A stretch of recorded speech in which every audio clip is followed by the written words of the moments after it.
was noble or brave would be worth the most of my life. So I pointed my fingers and shouted a few quotes I knew, as if something that's written should be taken as true. But every path I had taken and conclusion I drew would put truth back under the knife. And now the only piece of advice that continues to help is anyone that's making anything new only break something else. When my time comes,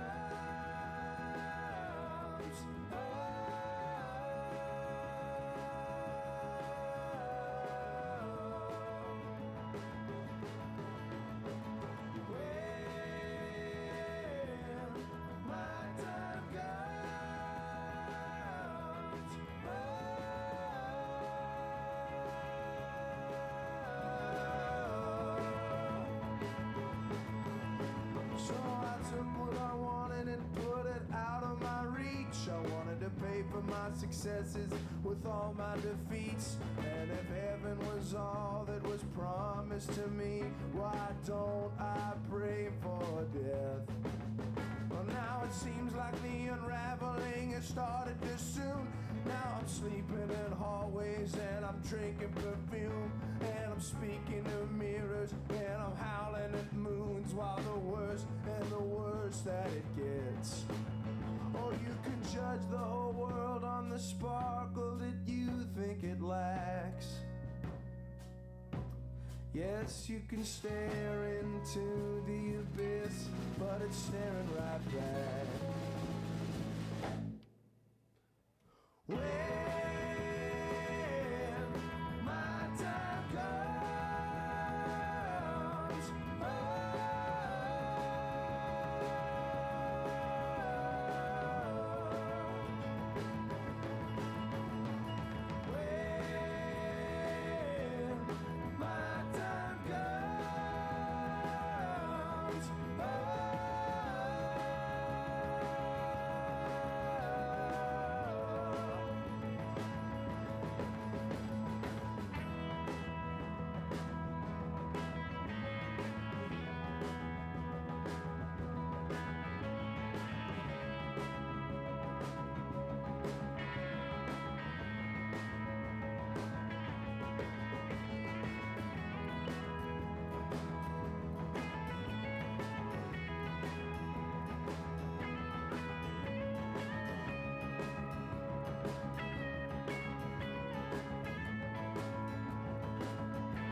the whole world on the sparkle that you think it lacks.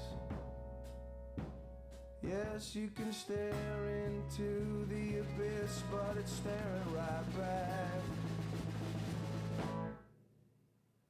When my time comes,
waiting, watching the clock. It's 4 o'clock. It's got to stop. Tell him, take no more. She practices her speech as he opens the door. She rolls over, pretends to sleep as he looks her over. She lies and says she's in love with him. Can't find a better man. She dreams in color, she dreams in red. Can't find a better man. Can't find a better man. Can't find a better man.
guitar. The shaky drove his Cadillac. He went cruising down the bill. The wizard was standing on the radiator grill. Shawty don't like it. Rock Casbah, rock Casbah. Shawty don't like it. Rock Casbah, rock Casbah. By order of the prophet, we burn that boogie sound. Degenerate the faithful with that crazy Casbah sound. But the better when they brought out the electric camel drum, the local guitar picking drivers, guitar picking drum. As soon as the sheriff cleared the square, they began to wave. The sheriff don't like it. Rock Casbah, rock Casbah. The sheriff don't like it. Rock Casbah, rock Casbah. Now over at the temple, oh, they really pack 'em in. The crowd say it's cool to dig this chanting thing. But as the wind changed direction and the temple band took fire, the crowd got a whiff of that crazy campfire.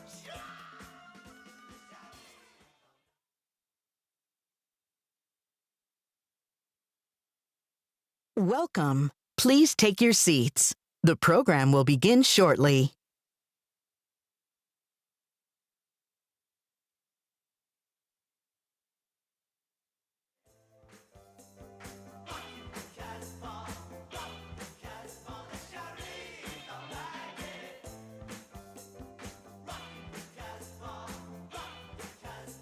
The king called up his jet fighters. He said you better run your face. Drop your bombs between the minarets. Down the Casbah way. Soon as the sheriff should put out of there, the jet pilots tuned to the cockpit radio blare. Soon as the sheriff's out of their hair, the jet pilots wave. Sheriff don't like it. Rock Casbah, rock Casbah. The sheriff don't like it. Rock Casbah, rock Casbah. The sheriff don't like it. Thinks it's not kosher. Rock Casbah, rock Casbah. The sheriff don't like it. Fundamentally condemned. Rock Casbah, rock Casbah. The sheriff don't like it. You know he really hates it.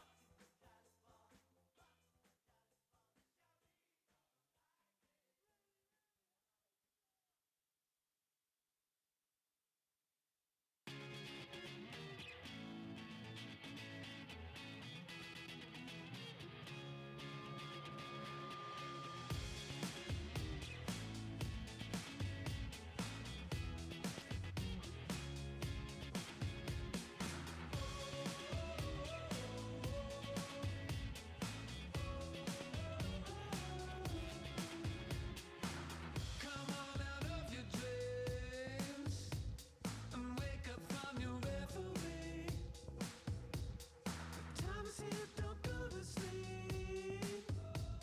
Straight to riding on the brink. They said that we got nothing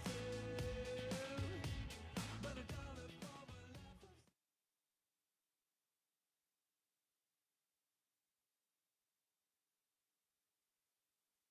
Welcome. Please take your seats. The program will begin shortly.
please silence your phones and direct your attention to the screens.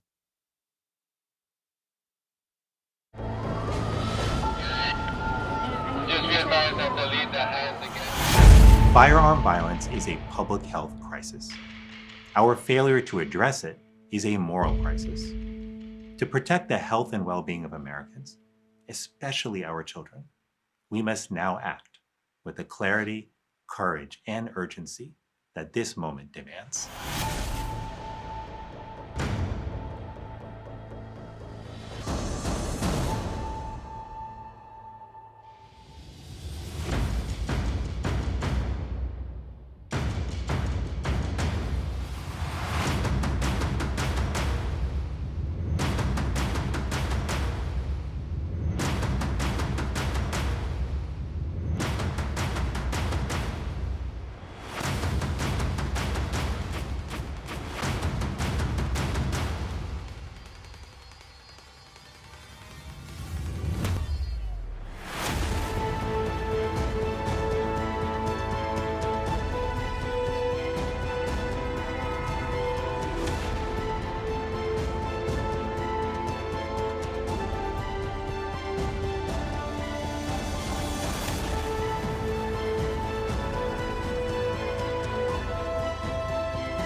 Welcome to the 2025 Brady Action Awards.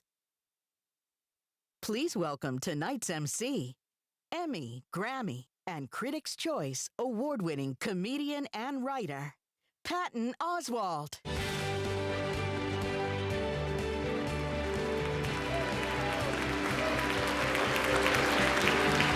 you so much. Oh, wow. Okay. Good evening, everyone. Thank you guys so much for coming out. I was told this was a tribute to Arch Campbell. I did not know this was guns. Listen, I am proud to be here. That was a joke, by the way, and you'll be hearing a lot of those, and you'll be responding at probably that level, because that's the level of jokes I have. I'm so proud to be here tonight hosting the Brady Action Awards back in their hometown and mine, Washington, D.C.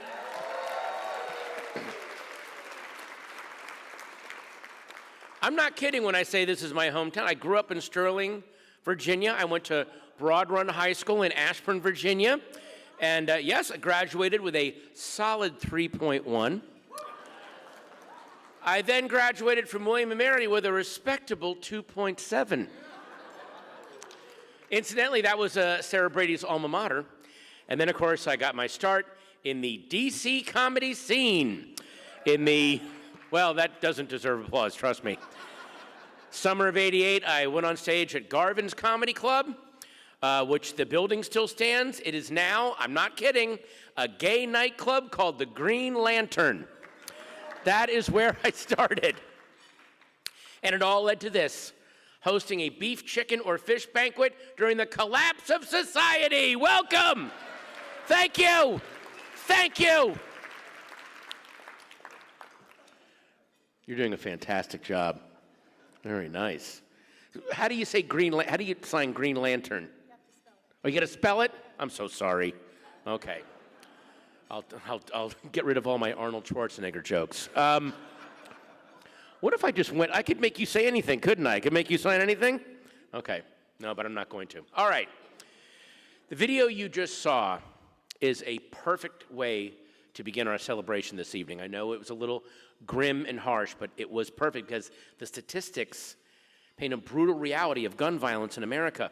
But we also saw the role that Brady has played in moving the needle toward a safer life for us all.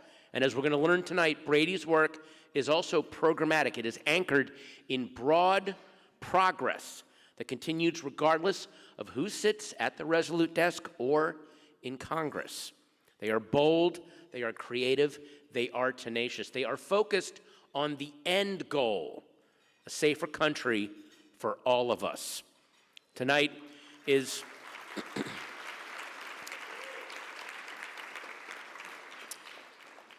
a very special night to those who work in the gun violence prevention movement. It is a night where we honor those who have, and this is so important, they have taken action, not sides. They have taken action, not sides. And that is what's going to bring us to the other side of this and get us through. These are heroes without capes, all right? Like Spider-Man and Daredevil and Captain America. You know, originally, sorry, I could have gone off on a whole tangent right there. These are those who rise from unspeakable tragedy to make a change. We honor survivors, we honor storytellers, we honor lawmakers and defenders, truth speakers, dreamers, stalwarts, and all of those who refuse to accept the status quo, because the status quo right now is unacceptable. It is absolutely unacceptable. And sadly, you can clap for that. We're not accepting the status quo. But sadly, we also saw the difference that a few months can make in a sweeping political climate upheaval, right? So much that was accomplished only to be wiped out with the stroke of a pen. The progress that we've made was more than vulnerable to political change. And now we find ourselves hurtling toward oblivion with grifting sociopaths at the controls of a runaway hell train that will surely send us all screaming into a sunless abyss of horror, ruin, and disaster where hope has been forever swallowed by darkness and misery. The skies will bleed, the living will envy the dead, and we will wander forever through a wasteland of ashes and wreckage. So let's give a big warm welcome to Brady President Chris Brown. Please welcome me. Join me.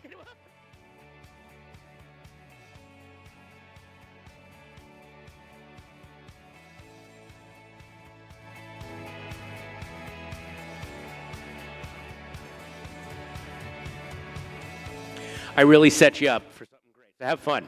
Have fun. They're in a great mood right now. All right, there you go. I can say with absolute authority, I have yet to have an introduction ever quite like that. Thank you, Patton Oswalt. And thank all of you for being with us tonight. It's honestly always such an exciting evening for us at Brady to come together and actually celebrate what we've accomplished together. It's a night that celebrates hope, resilience, and possibilities, when too often we're mourning yet another tragic loss of life or actions at the federal level, reversing critical life-saving wins. Let's give a very warm welcome to the numerous elected officials joining us this evening.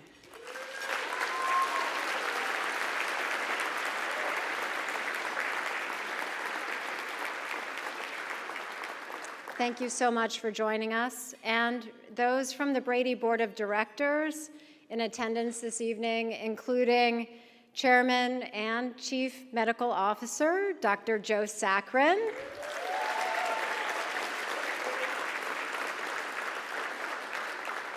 As well as Jean Bernstein, Ricky Helfer, Lynn McMahon, Josh Solomon, Pastor Thomas Dixon, Lauren Lieb, Joe Trippi, and past board members Roberto Gonzalez, Joan Peterson, Maria Cuomo, Alan Bennett, Donna Dees Thomases, Sheikah Hamilton, and our board chair emeritus, Kevin Quinn.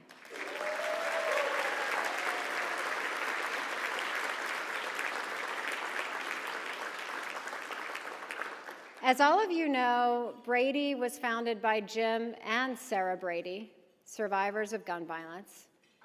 Many of you joining us tonight are in that club that no one wants to be a member of, a victim or surviving family member of gun violence. We want to take a moment to ask all of you, our victims and survivors, to please stand and be recognized.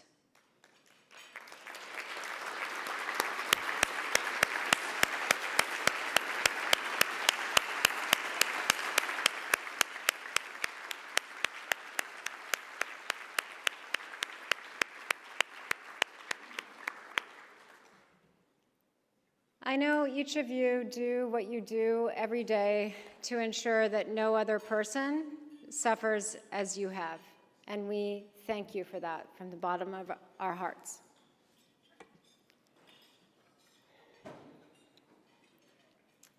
And I know from talking to our amazing Million Mom Marchers, who we'll hear more about later, that's exactly why they chose to make a difference to save lives. And of course, you are supporters with us tonight. You are Brady's fuel. You are why we do what we do, and you're also the how that we're able to do it. That's a pretty powerful combination. As Patton said, we've seen how the stroke of a pen can attempt to erase accomplishments that save lives. And I don't want to minimize some of those actions because indeed they are heartbreaking. But what has long underpinned Brady's work and our strategic approach to this work is the acknowledgement that to combat the epidemic of gun violence, and that's what we have, it's an epidemic of gun violence, it's a multi-pronged approach. It's no one thing. Yes, we need to change the laws, and we did that. And we have to hold the line when times are tough. But we also need to change the industry around gun ownership in our country.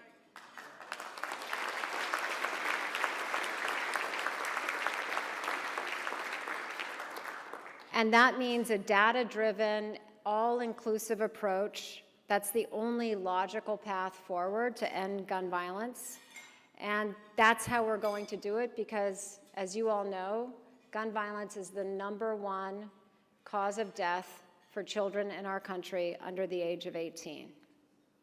So we have to change the laws, we have to enforce the laws better, but we also have to change the culture around gun violence in this country if we're going to have a real chance of making an impact.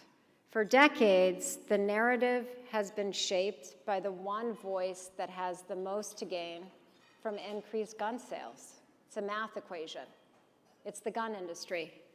Too many people have been told for too long that they were injured or killed because they were in the, quote, wrong place at the wrong time, as if somehow it's their fault that they were shot. That's a false narrative. Why are we accepting that story? That's not the America we stand for. That's not the America we believe in. We believe in a different kind of America. And that's where people are safe going about their daily lives, where there is never a storyline, ever, about being in the wrong place at the wrong time. People answering their door in their home, getting off a boat after an incredible day on the water, getting gas at a convenience station, going to their high school football game, kids sitting in a classroom. We believe we can create a world where these are never dangerous activities. And we can, and we will.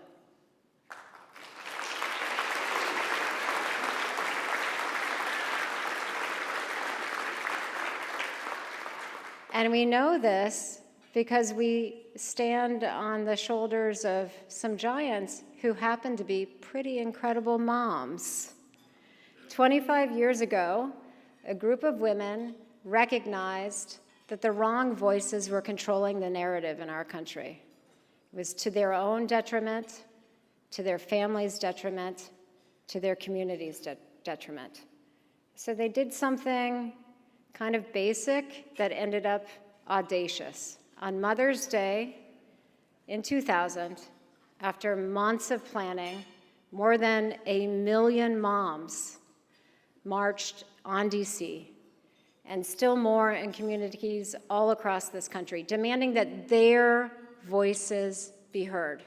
And consequently, they became the first grassroots movement in our nation's history for gun violence prevention.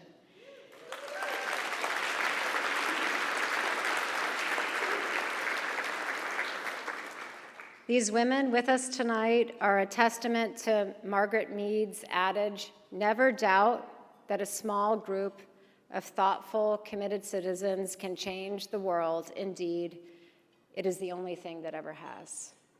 So let's take a look.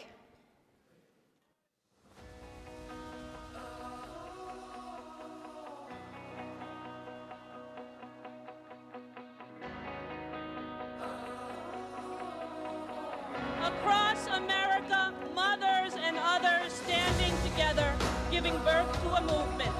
We are young and old, rich and poor. We are men, women, and children demanding to be counted. We want sensible gun control legislation. We are the voice of the majority of Americans. It is time we were heard.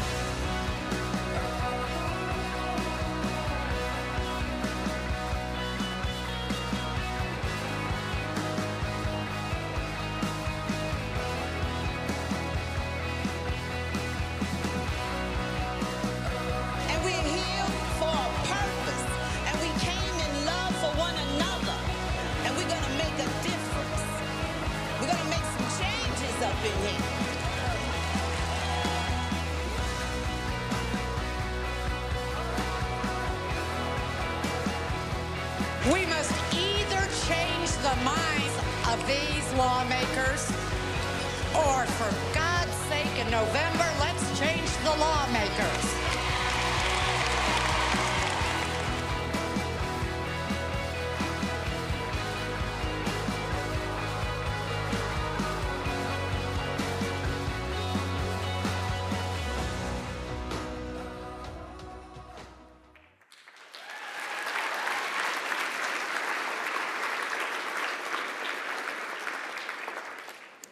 So this amazing group of women went on to become the heart and soul of Brady's grassroots efforts, starting chapters all across the country that still exist 25 years later, and which underpinned Brady's grassroots movement today. I'm so proud, incredibly proud, to recognize a number of these incredible women who are with us here tonight. Please stand, our Million Mom Marchers.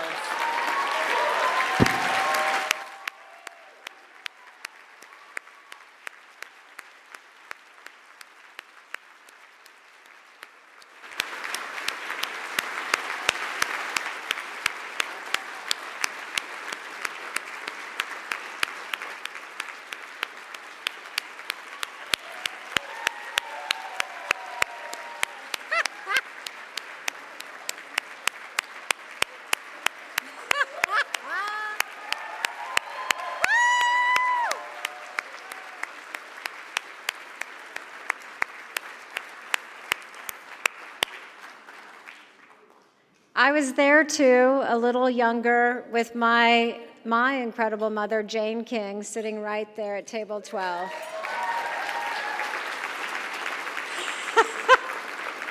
Thank you, Mom.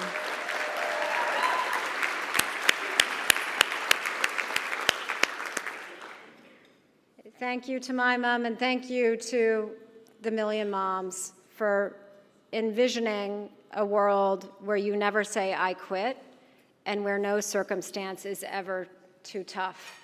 You're why we're here today. And it's just that simple. And that's part of our legacy and part of our DNA, just like Jim and Sarah.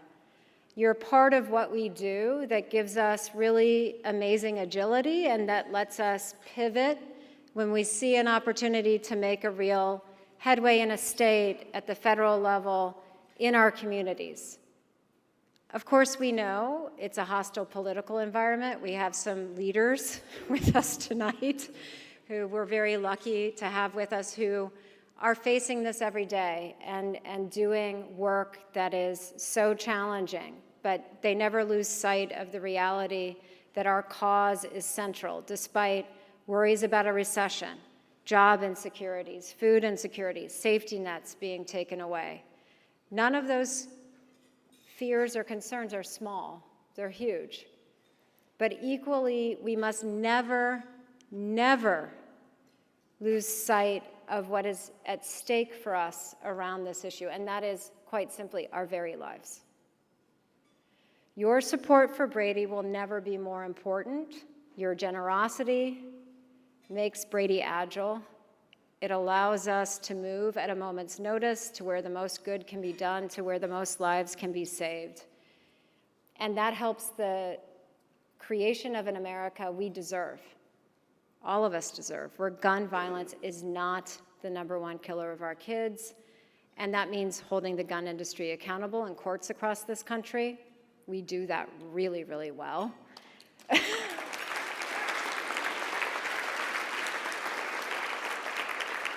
And that's thanks to many of you here tonight, the lawyers who are standing for the rule of law, and our incredible legal team that has been fighting and winning cases in, I think, 48 states now across this country.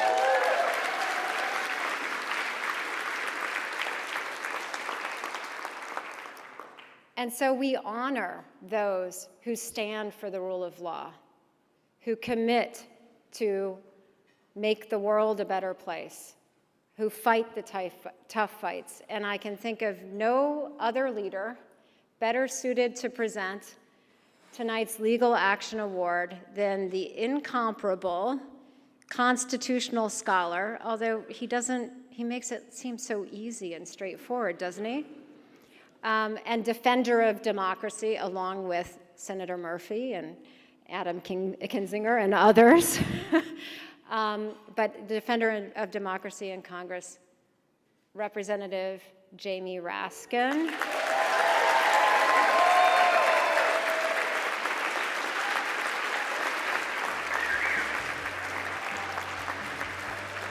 Congressman.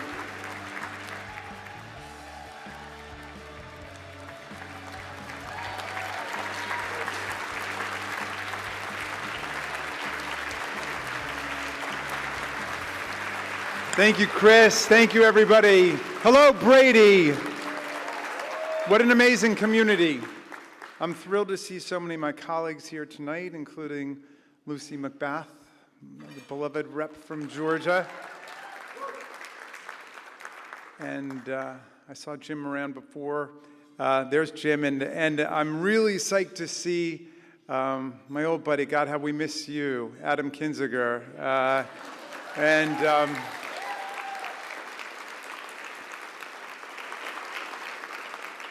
He is a tough guy, and he's a tough guy with a heart of gold. And he's the guy who drives my MAGA colleagues crazy, although admittedly that's a pretty short trip.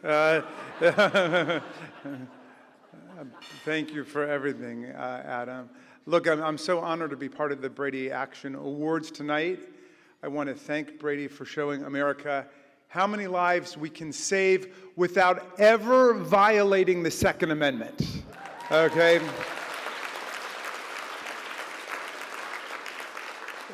Sometimes our colleagues in judiciary or oversight, they'll get up and say, Raskin wants us to repeal the Second Amendment. And I always get up and I say, no, I don't want you to repeal the Second Amendment. I want you to read the Second Amendment, okay? And nobody does a better job than Brady in explaining the public safety efficacy of strong gun safety laws and why they are perfectly constitutional. I think of how important it was on January 6, 2021, that the people of DC had home rule, as limited as it is in this city, but they had strong gun laws in place, which meant that most of the insurrectionists had to leave their firearms in their cars or their hotel rooms or across the river in Virginia. And as bloody as the rampage against the police, the Capitol, the Congress, and the Vice President was, imagine the carnage we would have seen without the district's strong gun laws in place. So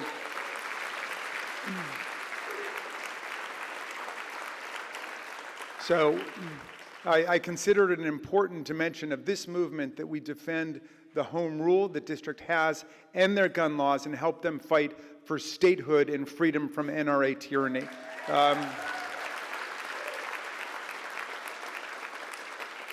We have tough days ahead of us, no doubt, with well-funded and emboldened extremist opponents. We need to defeat the insurrectionist theory of the Second Amendment, which claims that the people have the right to form private armed militias to overthrow the government.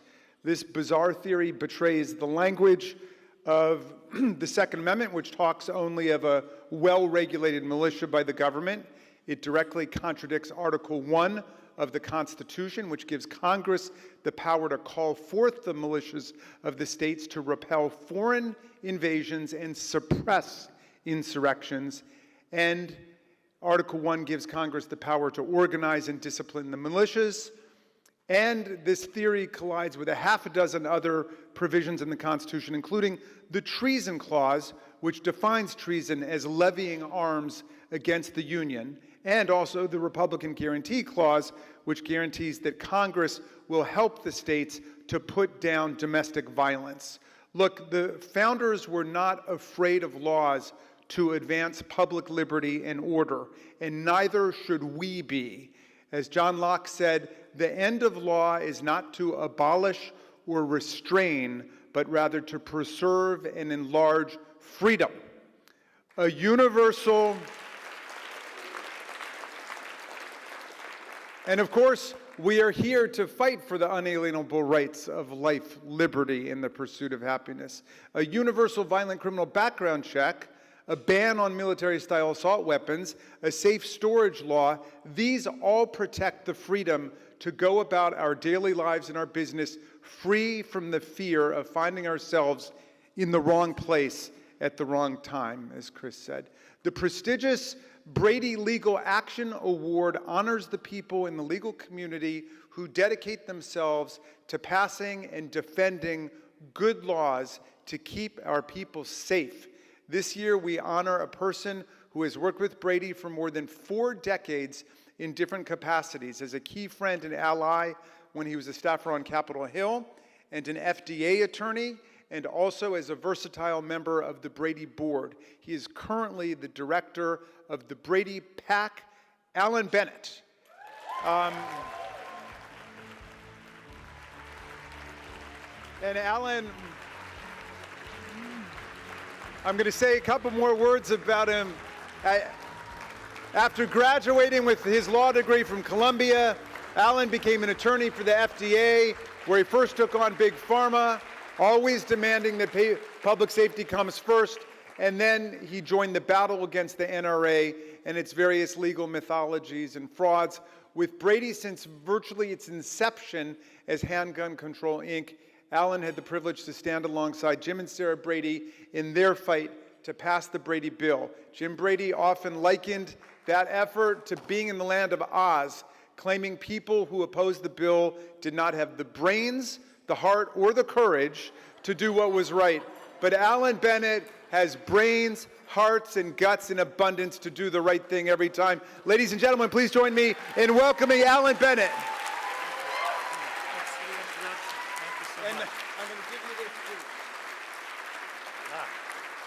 Thank you.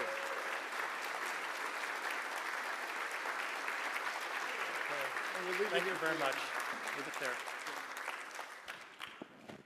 Well, thank you, Congressman Raskin, both for the introduction and for your strong leadership during these difficult days when we have an administration that completely disregards our Constitution and doesn't care about our right to live free from gun violence.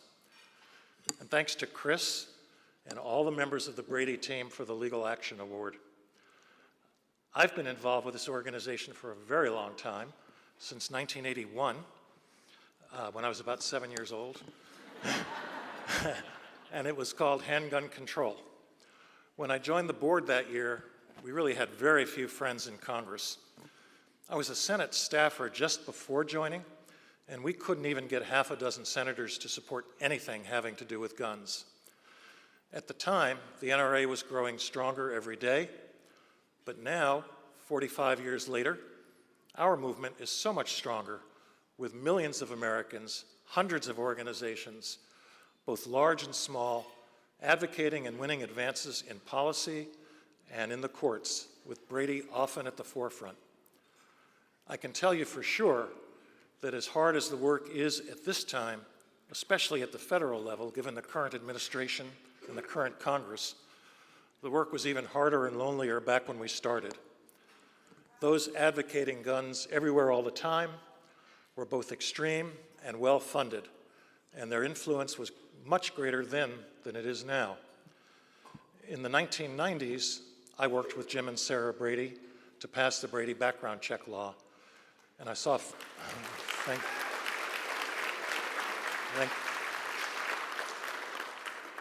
you. And I saw firsthand how they refused to give up. And what Sarah said then, which I think we saw in one of the video clips, is certainly true now. She said, if you can't change the laws, change the lawmakers. Despite difficult circumstances, we passed the Brady law, bringing us Brady background checks. And since passage, that law has stopped about 5 million gun purchases by prohibited purchasers. But make no mistake, we must not take any of this progress for granted, and we have to resist efforts, which I'm sure there will be, to undo it. Fighting for this cause today requires courage and patience, and I hope everyone here today knows you are not alone. We have so many more people in the fight, and I'm proud of my work with Brady and now on the Brady PAC, working along gun violence prevention champions, some of whom are here tonight, like Representative Raskin, Senator Chris Murphy, Senator Cory Booker, Representative Lucy McBath, and if you're here and I haven't mentioned your name, apologies, but there are a lot of you who now demonstrate courage every day to stand up to the powers that be and speak truth about what courage and patriotism looks like. Thanks to Representative Raskin, Chris, and the team at Brady for this recognition. As Chris knows well, I'm not really one for parties or awards. I'd much rather get results and get the work done. So to paraphrase one of our governors, when we get out of here, let's get stuff done.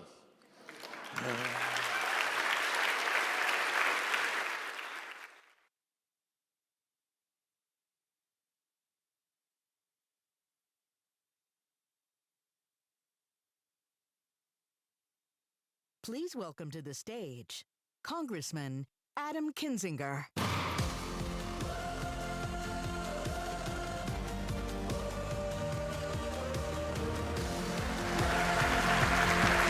Hey, what's up? Thanks, everybody. Thanks for having me. By the way, I get asked a lot, do I miss Congress? Nope. I really don't. But I do miss coming to things like this and seeing folks like you, and it's been great to reconnect with a bunch of you. Look, I want to just take a special moment and just personally say to the survivors of gun violence that stood up earlier, to the victims, to the family members, I just want to say thank you for being here, and thank you for your outspokenness, because one of the things that I think is going to be really important in this fight against gun violence is your stories to continue to come out to show the human face and the human element of what this really means. It's not statistics. It's not some faceless shooting that we read about in the news and then we go on the next day. These are real people with real lives like every one of us have invested in, and we have friends of, and we have family members, all of that has the same kind of impact. I want to say also to my Democratic friends here, Jamie Raskin, we worked on a project together you guys might have seen a little bit ago. great friend of mine, and actually we were office mates, like right across the hallway from each other. Jim Moran's here. Thank you, Jim, for your friendship. And specifically, I want to give a hard time to Chris Murphy. So Chris and I got to know each other when we were both in the House. He used to actually be a humble man of the people in the House of Representatives. And we traveled together. I won't talk about what we did on that trip, but we did some very important things. And one of the things I remember sitting having a beer with him one night, because I'm a moderate Republican, and I was like, you're a friendly guy. We get along well. I go, you're probably a pretty moderate Democrat, aren't you? And he goes, actually, nope, I'm pretty liberal. I was like, huh. But one of the things that really struck me and has continued to strike me with Chris is his ability to have a set of opinions and be willing to come to an area where you can still get some things done, even if it's not everything you want, and even if you may be pulling the other side over a little bit. And that, when we talk about Republicans and Democrats, and we talk about this kind of new environment and the hard work that you guys are doing, is what's very essential to clamping down and stopping gun violence, is to find areas where everybody can kind of come to agreement in that common cause, like the Safer Communities Act of 2022, where we can make a difference and save lives. Now, that doesn't mean, by the way, that you can't have a broader opinion than that. But it's also recognizing, have your opinion, advocate for it, but let's find areas where we can actually get together and work together. And I think that's really important.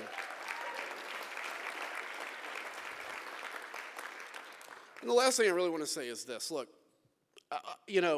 from the perspective of a Republican, every time there's a mass shooting, and I felt this in my conference whenever we'd meet after a big shooting, everybody would try to put their heads down and hunker and wait for the clock to tick and wait for the story to pass to the next big story and hope it goes away. And unfortunately, to this point, every time that's been the case. It's been on the front page for a week, and then something else happens and something else happens. But it's your advocacy here that is going to ensure that those headlines stay in the hearts of lawmakers longer and longer until action is done and until we can send our kids to school and know that they're going to be safe. We can send them out in the neighborhood and know they're going to be safe. And we can have them in their homes with guns that are locked up, kept safe from them accidentally getting a hold of them. Those are how we make that's how we make that difference. That's how we make those changes. And lastly, we're all pretty discouraged right now, right? With what's going on in the political realm and everything else, it's really easy to wake up sometimes and just want to give up and just want to walk away. But I've got to tell you, I really believe that we're going to win, not just this fight, we're going to win the fight for the heart of our democracy. And I think we're going to write the American story as this is probably the worst we're going to see, and we're going to come roaring back as heroes. We will not be the generation that allows gun violence to increase and democracy to die on our watch. And that's a commitment we make together. God bless you all. Thank you.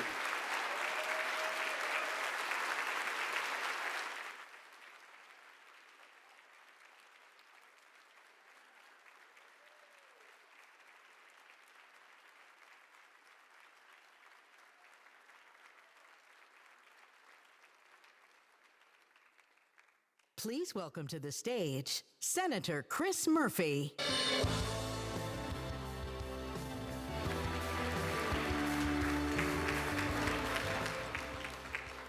Well, good evening, everyone. Listen, I stand here in deep gratitude for your continued commitment to this cause. Grateful to be here with so many of my colleagues. Adam, thank you very much for that shout out. As a sign of sort of this long, strange journey that the Republican Party has taken, Adam is the same person that he was when we traveled together 15 years ago. Today he feels so reasonable, but back then he felt so unreasonable to me. This hardened conservative who's the same guy today, but is now in a different place. So let me just first thank you for the recognition that you've made of these extraordinary women who are sitting in the center of our hall tonight.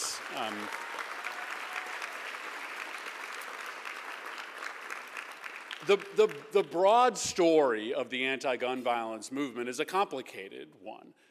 the building of power after the shooting of James Brady and President Reagan, the ability then to muster national support to be able to pass this transformational law in the early 90s, the Brady Law, then combined with the assault weapons ban. But then a very hard period of time, a very difficult period of time in which the gun lobby started to figure out how to co-opt the entirety of the conservative movement, maybe sense that the activists could rest on their laurels having just passed these major acts. The Million Mom March was this really important exception to that trend, this moment where the country stood up, where mothers and families stood up all over America. And when we think about the success that we have had over the last 10 years, when we think about the modern anti-gun violence movement, now this plethora of groups that are working on this cause, that are often interlocking in their advocacy, which has allowed us to have such success at the state level and the federal level, that is only possible because of what Brady did and what the moms at the center of this room did. The only reason that we have been able to build this movement, which is now a movement that is more powerful than the gun lobby is, it is true, is because of what Brady and the Million Mom movement helped sustain. And so it is important for us at these moments to recognize that history. And as difficult as this time is, as much as our days are filled with feelings of anxiety and feelings of anger, we have a tremendous story to tell right now. And so we can bemoan the fact that we are not likely to make major policy progress while Donald Trump is in office and we don't control either the House or the Senate. Okay, that's the reality. But if we just spent the next 2 years telling the story of what has happened since we passed the Bipartisan Safer Communities Act, we would fundamentally change the conversation in this nation around gun violence.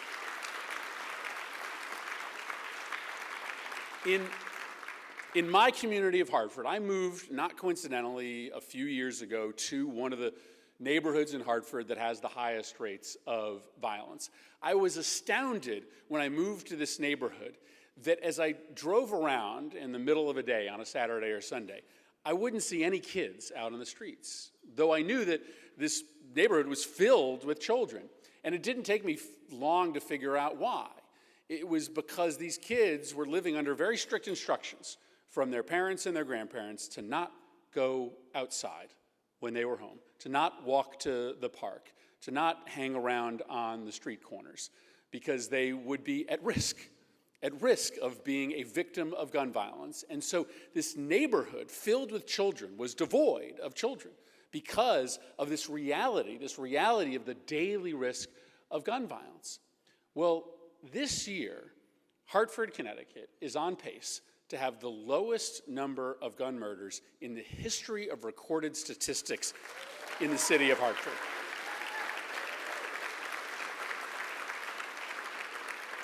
Greg Jackson and I were just talking about similar numbers in Baltimore. All across the country, we are seeing these stunning decreases in homicide rates. This year, we are likely to have another double-digit decrease in the number of mass shootings in this country. We had a 23% decrease from 22 to 23. These are extraordinary stories, and it is just a simple result of legislative success. When you pass laws at the federal level and at the state level that make it a little bit harder for bad people to get their hands on dangerous weapons, you save countless numbers of lives. And for many Americans, this is not registered. For many Americans, they still believe that this country is experiencing the same level of gun violence that it did 5 or 10 years ago. There are many Americans that still believe the gun lobby narrative that you are only safer in a community if you have more good guys with guns than bad guys with guns. We have proved this theory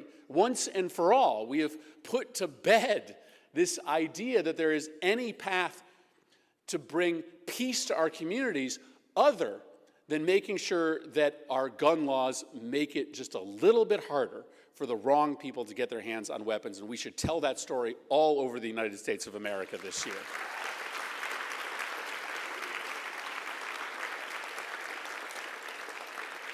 And the last thing to say about this moment, in which I understand the frustration that we wake up with. We watch Donald Trump trying to unwind some, but not all, of the progress that we made in the Bipartisan Safer Communities Act.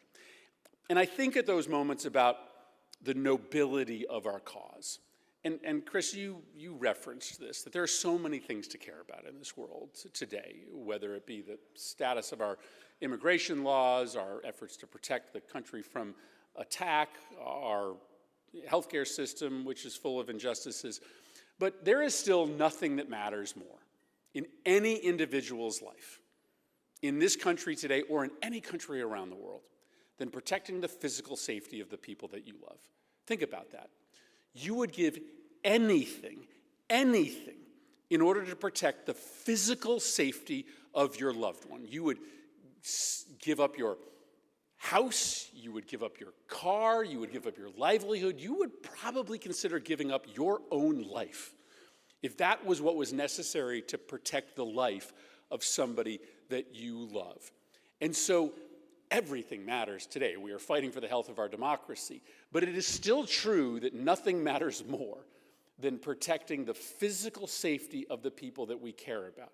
And so if that's true, then the measure of a movement that matters in the history books is what it does at moments like this, right? What it does when its progress has been stalled, what it does when it's confronted with a tyrant who refuses to budge, right? Does it give up or does it choose to persist? We now have evidence that what we care about works. We have evidence that it moves Republicans to our side. I mean, I saw this happen in the summer of 2022. I watched as my Republican colleagues who had previously thumbed their nose at voting for anything that would solve the gun violence epidemic because of the number of calls into their office, because of the power of this movement, changed their mind. We have seen what we can do when we mobilize. We have seen what the laws do to protect people when we pass them. And so this is a moment of test for us. The movements that don't get written about in the history books are the movements that confront times of difficulty and fold.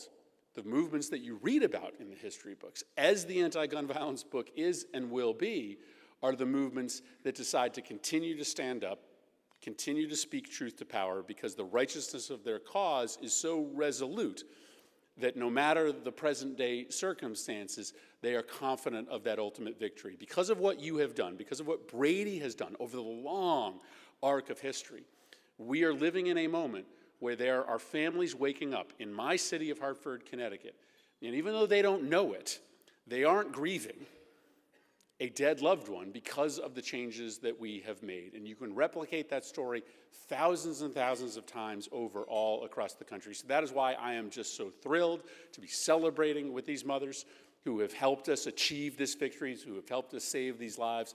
That's why I'm thrilled to see a full room, a standing room only crowd, because there is no more righteous cause than the cause to protect our kids and our families from gun violence. And the work that we have done to put proof to theory is part of the pathway to guarantee future success and future legislative victories. Thanks so much for having me today. Appreciate it.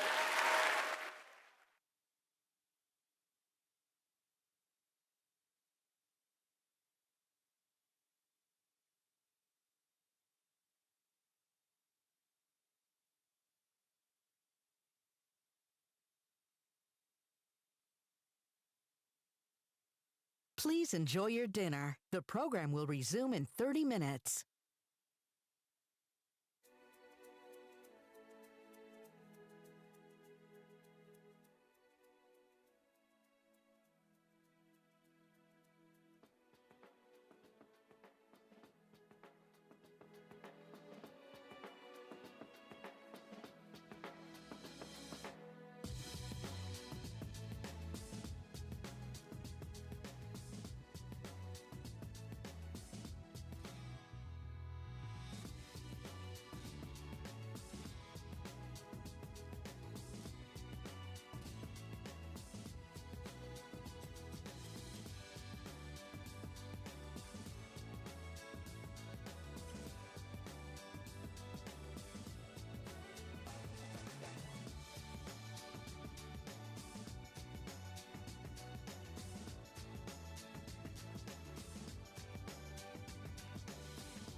Please take your seats. The program will begin shortly.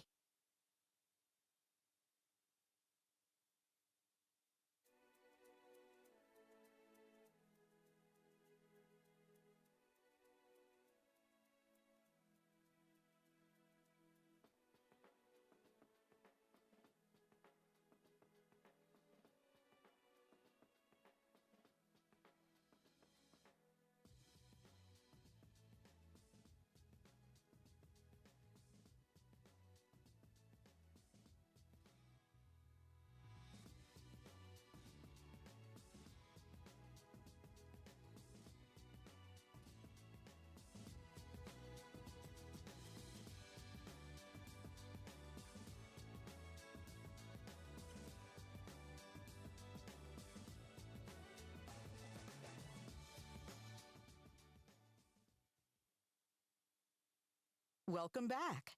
Please welcome back to the stage, Patton Oswalt.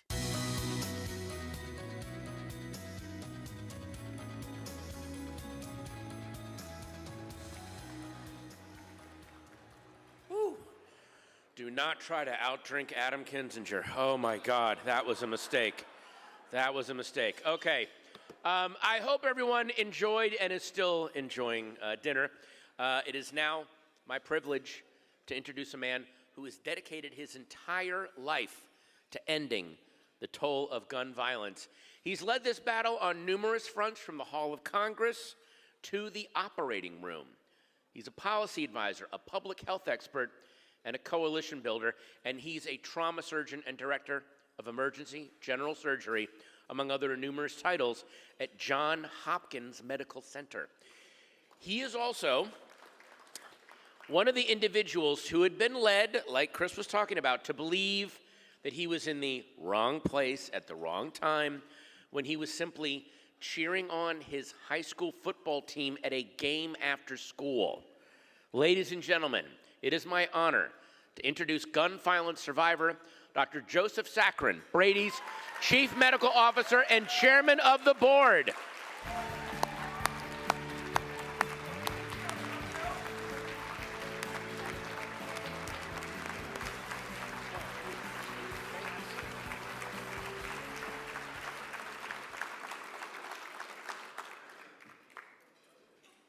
Thank you so much. Good evening. It is fantastic to be here, and it's so great to see so many friends and to meet so many new people. My name is Joe Sakharine. As you heard, I'm a trauma surgeon. I'm also a survivor of gun violence, and I have the privilege of being the chair of the board for Brady.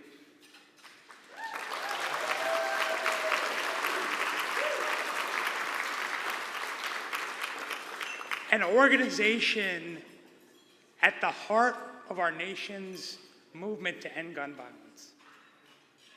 I'm also proud to serve as the first Chief Medical Officer of any gun violence prevention organization in America.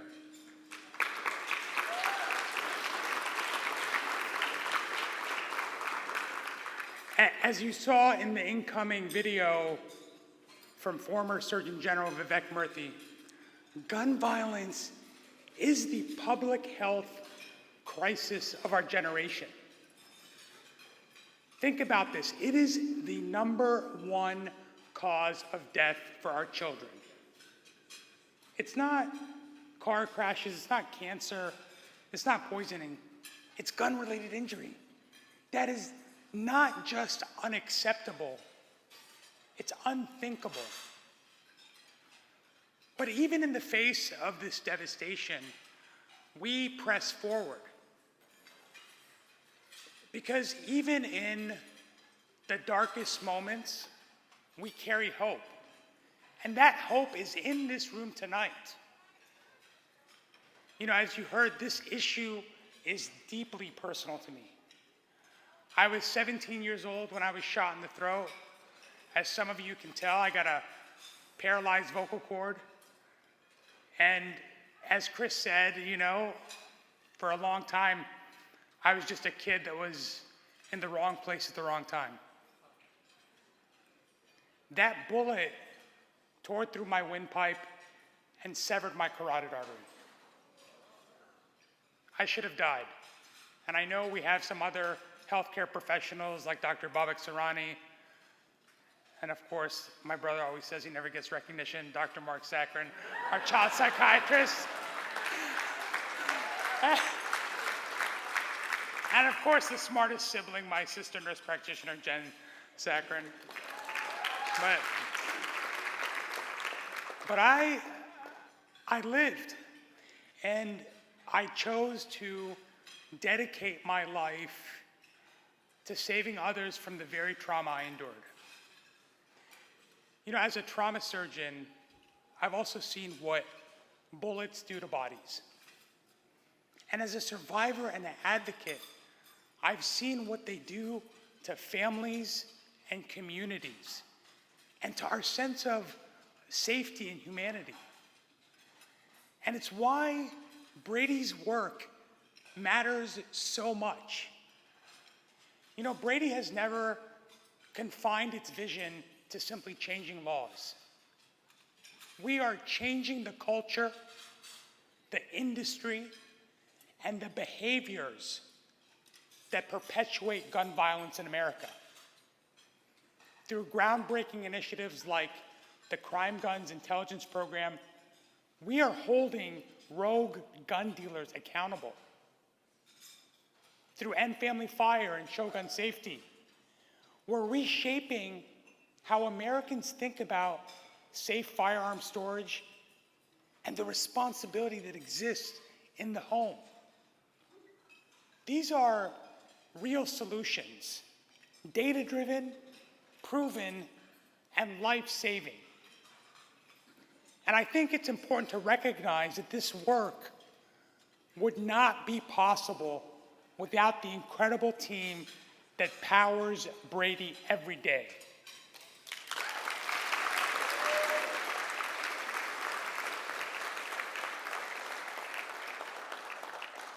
I want to, of course, take a moment to thank my fellow board members, a lot of whom are here tonight, for your unwavering commitment and leadership. You all are incredible. And I always say that I'm just one part of this collective voice that has allowed us to drive Brady forward and to continue to grind every day.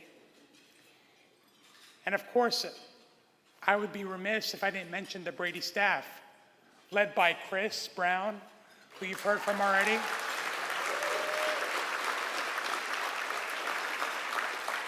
I mean, this is the most incredible team I have ever worked with. Thank you for your tireless work behind the scenes, on the front lines, and across the country. You are the heart of this movement, and I am deeply grateful to work with you.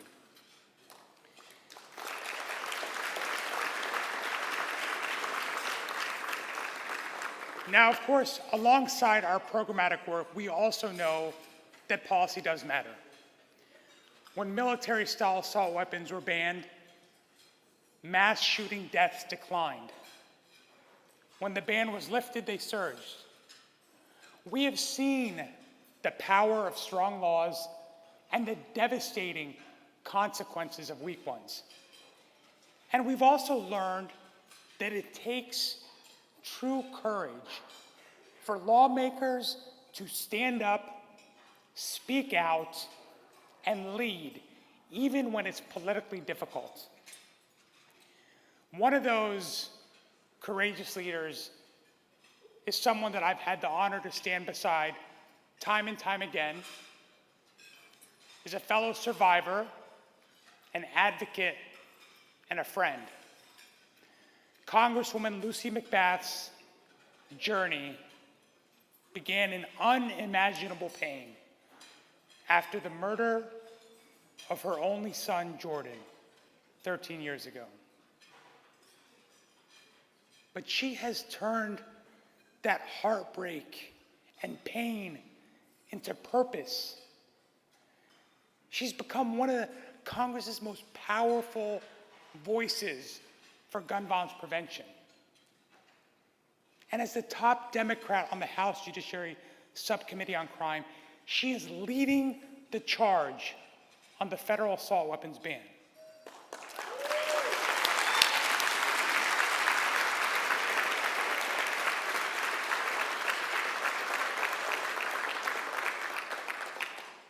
Her moral clarity, her resolve, and her grace have inspired not only the halls of Congress, but also survivors and advocates across the country, including myself.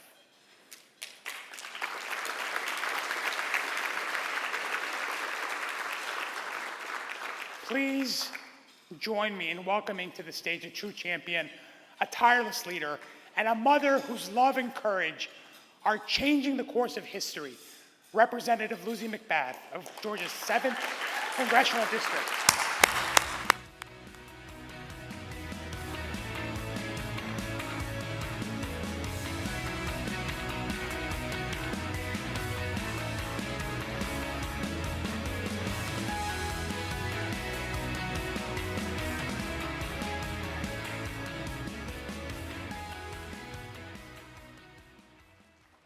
Well, good evening, everyone. Good evening. Thank you, Dr. Saccharin, for your amazing introduction. Boy, you really make me look good. But your experience treating patients and sharing your own story makes our movement so much stronger. And so thank you for that. Hello, Team Brady. I'm so grateful to join you in tonight's event and spend an evening alongside so many of my friends and so many advocates and so many staunch allies. Occasions like these are so special to me because they're reminders for each of us here that we are not alone in this fight. Whether you serve alongside me in Congress, stand together at marches and rallies, or share your story simply as a survivor, thank you for what you do. But I'm going to be frank. As important as opportunities like this are, I am someone who never, ever planned on being here, as most survivors don't. And I certainly never thought I would ever be in Congress. A little over a decade ago, before I was speaking at podiums or legislating in the People's House, I was keeping our fellow Americans safe in the sky as a flight attendant. Yes, we've done the research. I'm the first flight attendant in the history of Congress to ever become a member of Congress.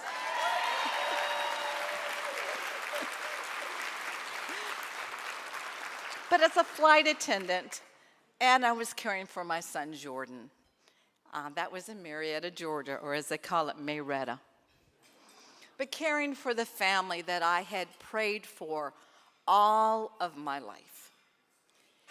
When you are blessed to raise a child, there's no decision that you make that does not include their needs and their future. It's why you so carefully choose the neighborhoods that you live in, why you get to know your neighbors, and why you send your kids to the schools that you trust, all so that they can just thrive.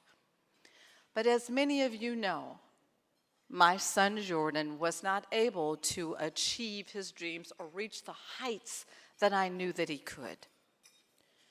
Jordan was shot and killed in a senseless act of gun violence, simply for playing loud music in his car with his friends.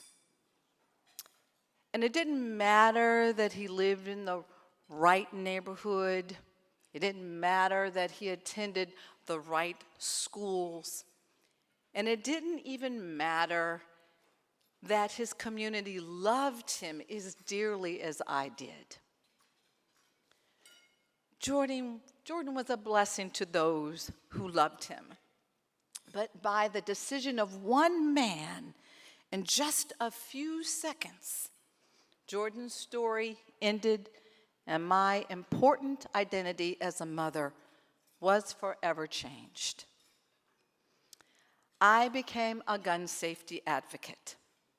And I traveled this country listening to survivors who had just joined the club that every parent dreads being a part of, where the induction ceremony is a phone call that your loved one has been taken by a gun. We stood shoulder to shoulder in the fight for gun safety, despite the holes that we feel in our hearts and the pain that plagues our souls, and it never goes away. It's why I eventually came to Congress and continue to stand in the gap for this fight.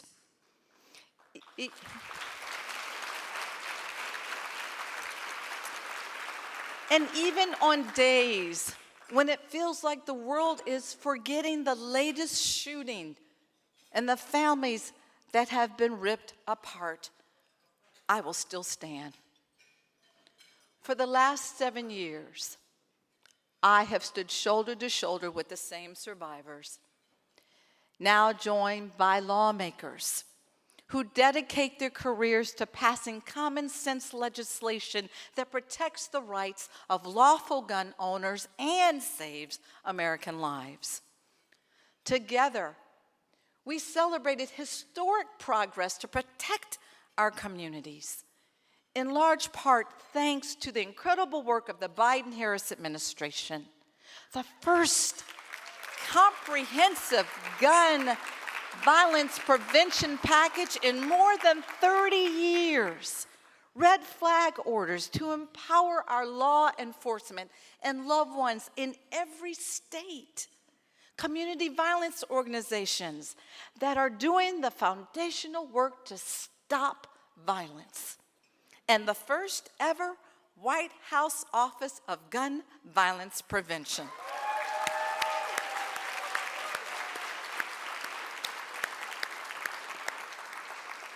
Just as the pendulum of Congress swung in favor of gun violence prevention, that movement, it so too is now swinging back in favor of our opposition.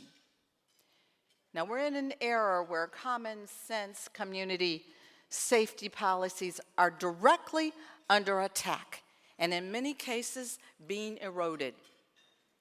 None of us can afford to stand idly by, because when firearms are found in our classrooms, when gunshots are discharged in places of worship, and when seats at the dinner table are suddenly made empty, the sorrow of survivors and the cries of our communities cannot go unheard. The support in this room shows that we are just as committed to this fight as we ever have been. Just 5 months into a new Congress, our signature pieces of gun safety legislation are making their way through the legislative process to eventually get weapons of war off of our streets.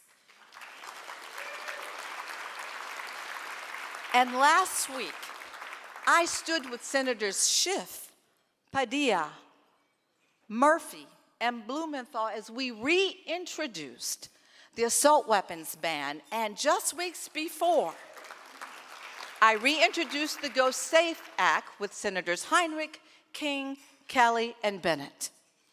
This new era of the Trump administration means that our commitment to legislating must be stronger and it must be tougher than it ever was before.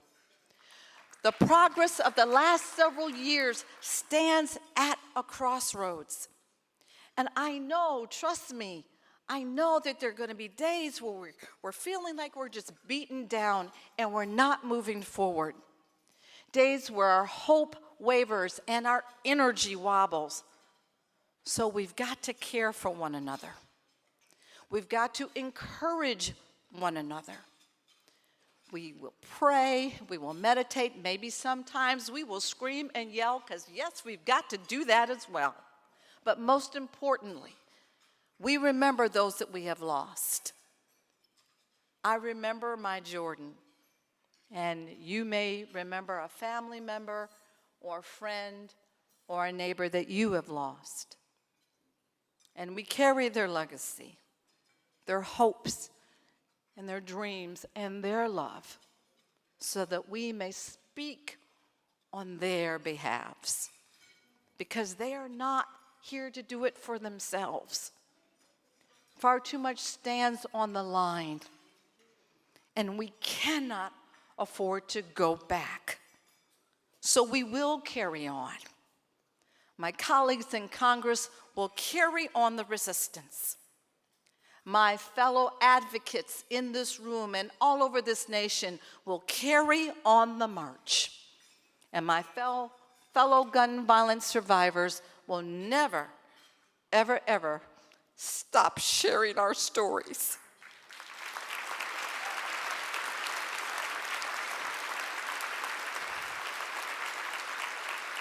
So I want to thank you. Thank you to Brady and to all those that are gathered here tonight.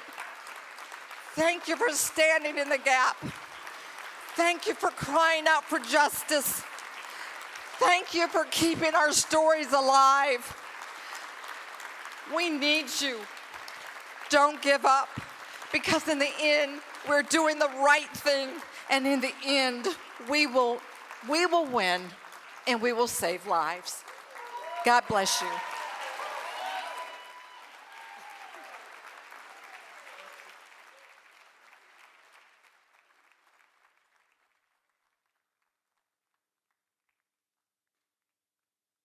Please welcome to the stage Chief Development and Engagement Officer at Brady, Liz Dunning.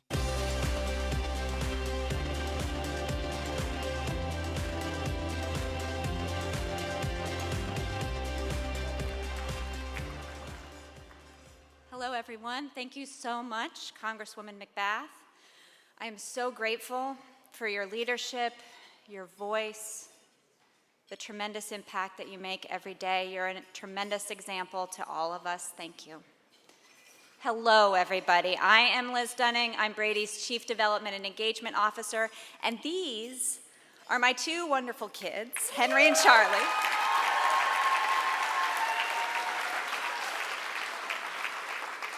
Like many who have been on this stage tonight, we are gun violence survivors. My mom, Nancy, was shot and killed answering the door of her home in 2003. It took nearly 12 years to bring her killer to justice.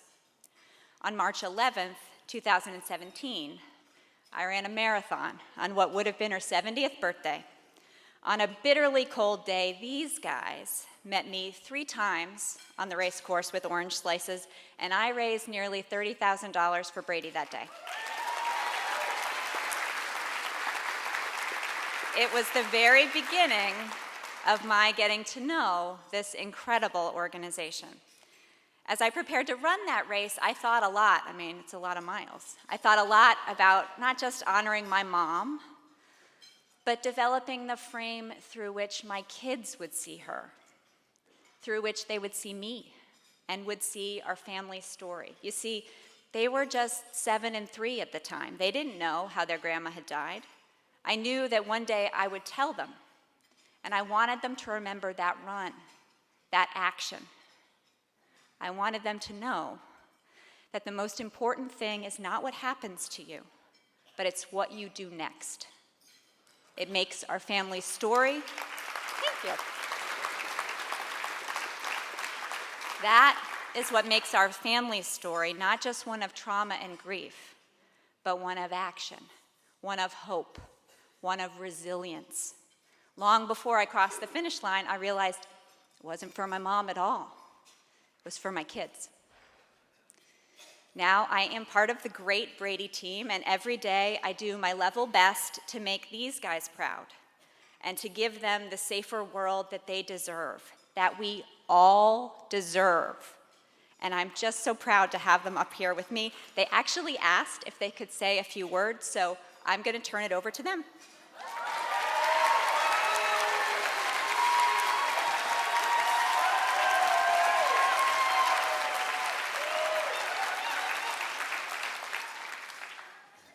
Hello, everyone. I'm Henry.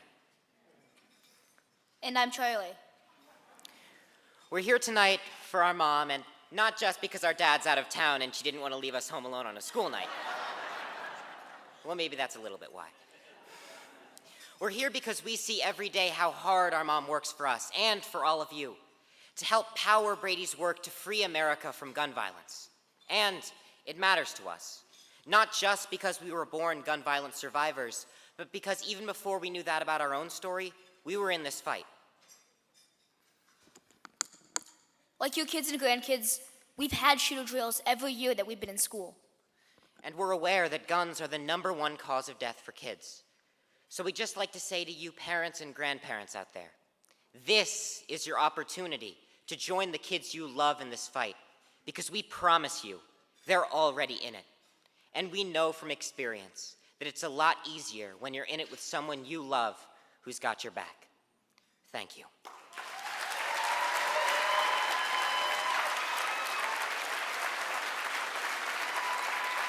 Wow.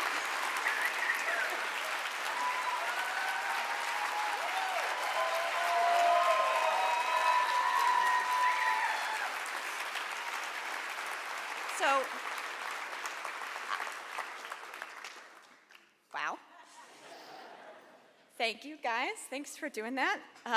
Thanks for being here. I now just want to introduce our incredible auctioneer, Christopher Hankey. He's got some great stuff. This is your moment. This is your chance to give to this incredibly important cause. You've heard a lot of people tonight talk about how important it is, and as cliche as it may sound, it really, truly has never been more important than right now, given the incredible threats and headwinds that we face. So I'm going to turn it over to Hankey.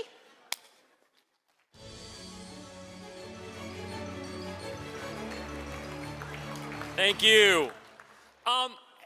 So, first of all, for those of you wondering who I am and what I'm doing here, my name is Christopher Hankey, and I am an actor who should have been a doctor. It's a true story. I was a pre-med major in college. I got accepted to medical school, but called my parents my senior year and said, I changed my mind. I want to be on Broadway. My mom said, we thought you were calling to tell us you were gay. And I said, Mom, I think I just did.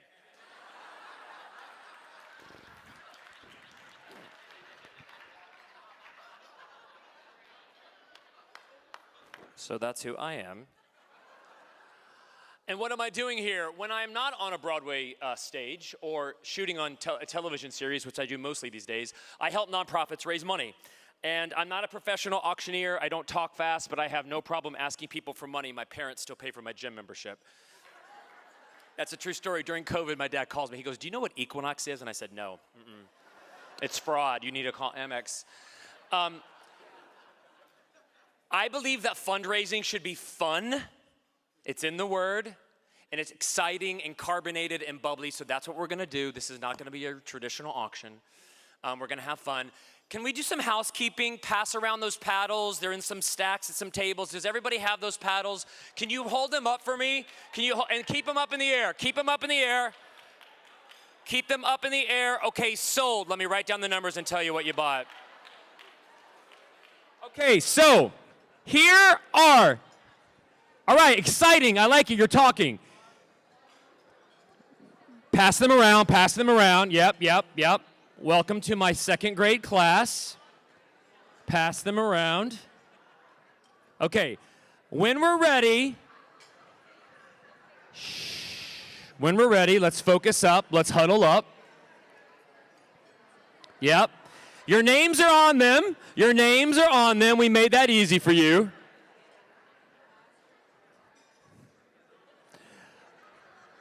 We idiot-proofed it.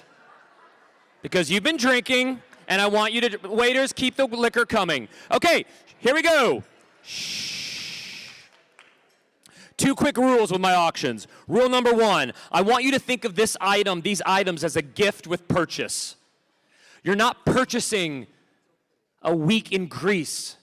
You are purchasing saving a child's life. That is what you're buying. The trip to Greece is just a free tote bag, okay? It's just a free gift.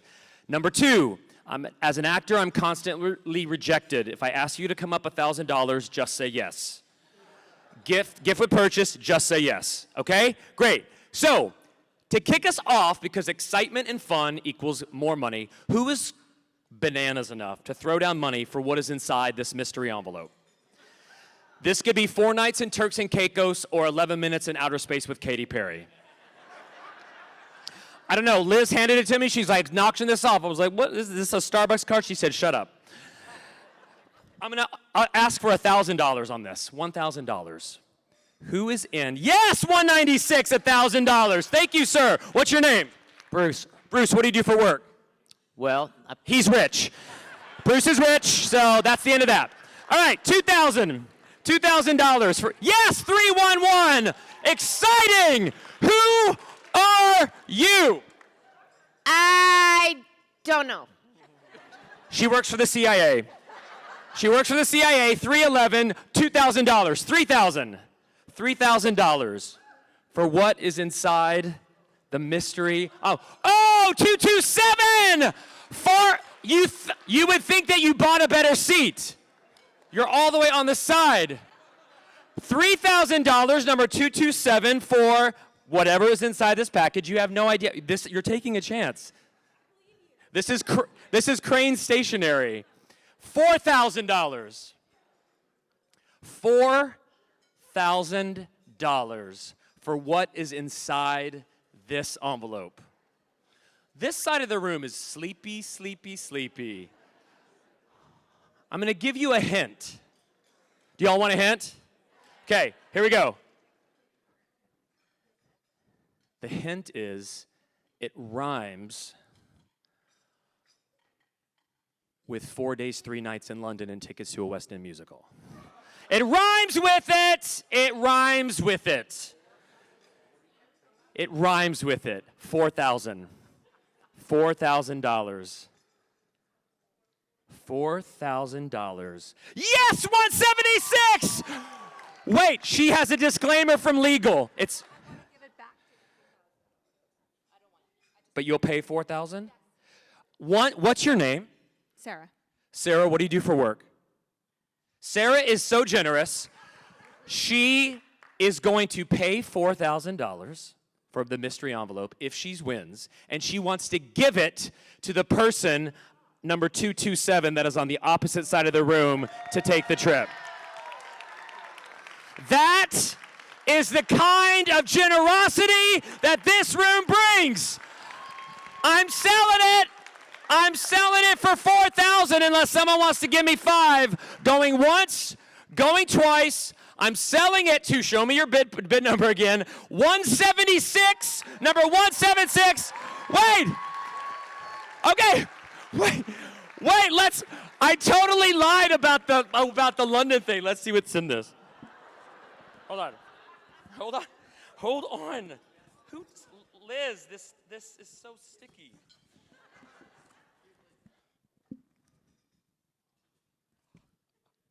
How did you?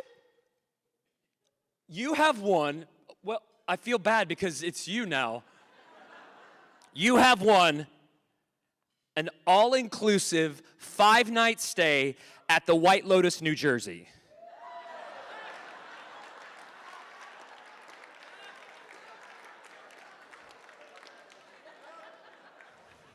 That's good, right? I didn't even get your name. But you are going to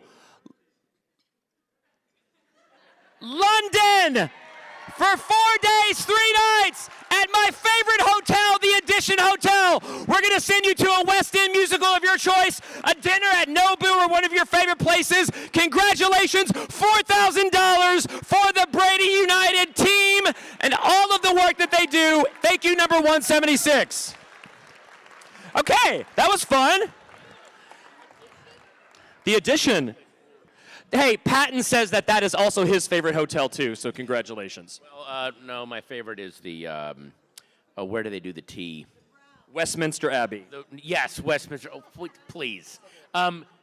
Yes, thank you, the Savoy, but the Edition's amazing. The Edition Hotel's amazing, you're gonna have a great time. Okay, here we go. Was that fun? Did we have fun? Okay. So, we're gonna do the kids are coming back, okay? So don't think that the kids didn't leave, okay? Because I'm going to use them as fundraising incentives in a minute. We're going to do a quick one item. It's very sexy. It's a week in Greece. Let's show the kids. Let's show the people. Here we go. And then we're going to do a paddle raise, and then we're going to get out, and we're going to raise more money than we've ever raised. So this is the slide that is Greece, Mykonos. Here we go. I just did this in last year. This is 5 nights for 6 people. Next up, this is the villa. This is real. Next slide. This is really, this is the view. Show them, Patton. Show them. This is the actual view. That is an infinity pool that is private and yours, and you will look out at the Aegean Sea. And I said it was for 6 people, but I think someone else is going, so let's make it 5. This is a beautiful villa. Next slide. Housekeeping, midweek housekeeping, next up. And a great, they have an incredible concierge and travel team that will help you. All right, so, beautiful, that's a real photo. This is all real. Mykonos for a week, 6 people in a private villa. I know. They'll do like a wine lunch for you. They'll set you up with tours if you want to. It's really, really great. I just did it, like I said.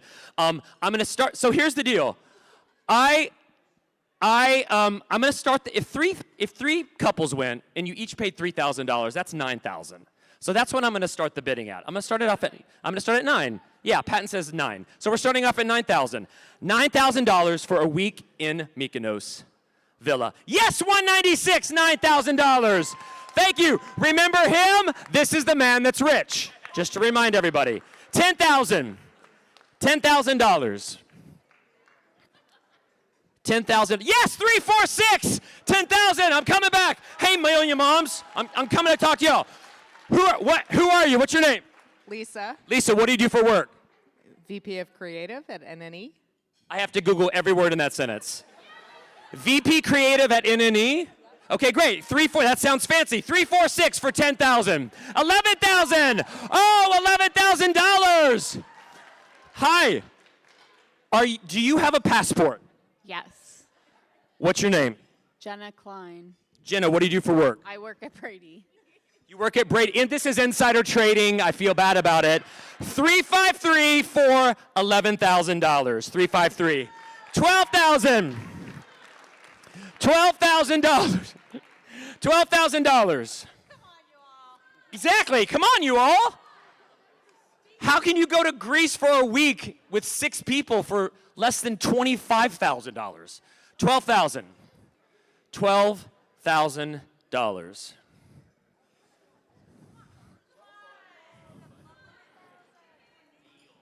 Yes! 207! Where did you come from? 207, 12,000. What's your name? Dan. Dan, what do you do for work? I'm a doctor. What kind of medicine? Critical care.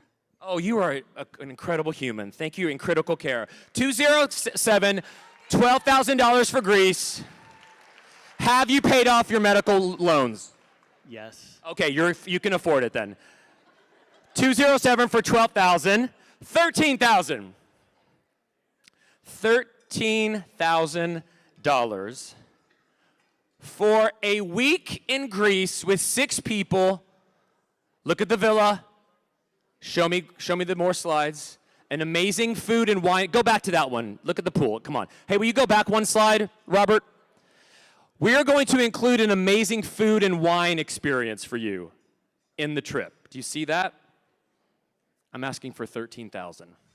This is the villa. 13,000. 13,000. Yes, here we go. All right. I'm going to do it, but I don't want to win. So real quick, let me just take a second to tell you who I am. February 14th, 2018, I picked up the phone from my son around 2:05 p.m. Just want you all to imagine yourself in like this perfect, imagine yourself there, in this perfect, happy place. And I pick up the phone, and I hear, Dad, there's a shooting at my school. And while I was on the phone with my son, I heard the shots that killed my daughter. That was the Parkland school shooting. Now, I've spent the past 7 years working with this amazing organization to do something about gun violence. And Chris, we did a whole lot of stuff. Heck, in the past bunch of years, bipartisan legislation, Office of Gun Violence Prevention, executive actions, thanks to some amazing people sitting in this room. We did a lot of great stuff. And I know everybody's freaked out about what's happening now. Get over it. Because the work continues. Okay? This organization continues. Everything they do continues. So do me a favor. I'd love to go to Greece, but I really don't want to win. Somebody else, go to 14K and do it now before my wife gets mad. 200, number 200. Thank you, Fred. 20013. I'm asking for 14. 14,196. 15. 15,000. 15,000. 196 is my highest bidder at 14. 15.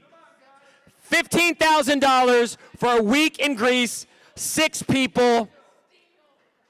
15,000.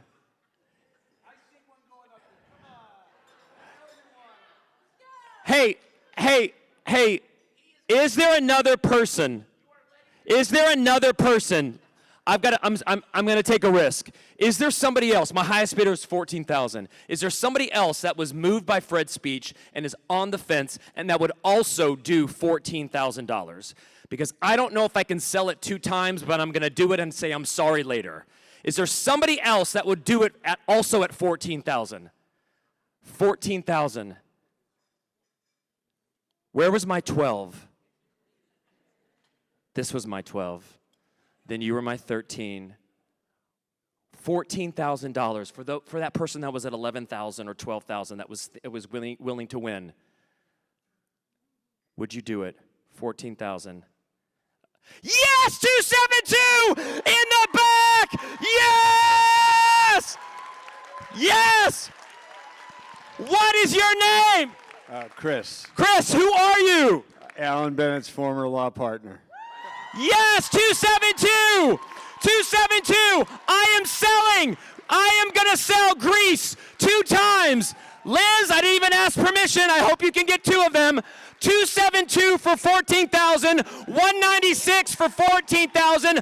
Selling it $28,000 in 3 minutes for the Brady United.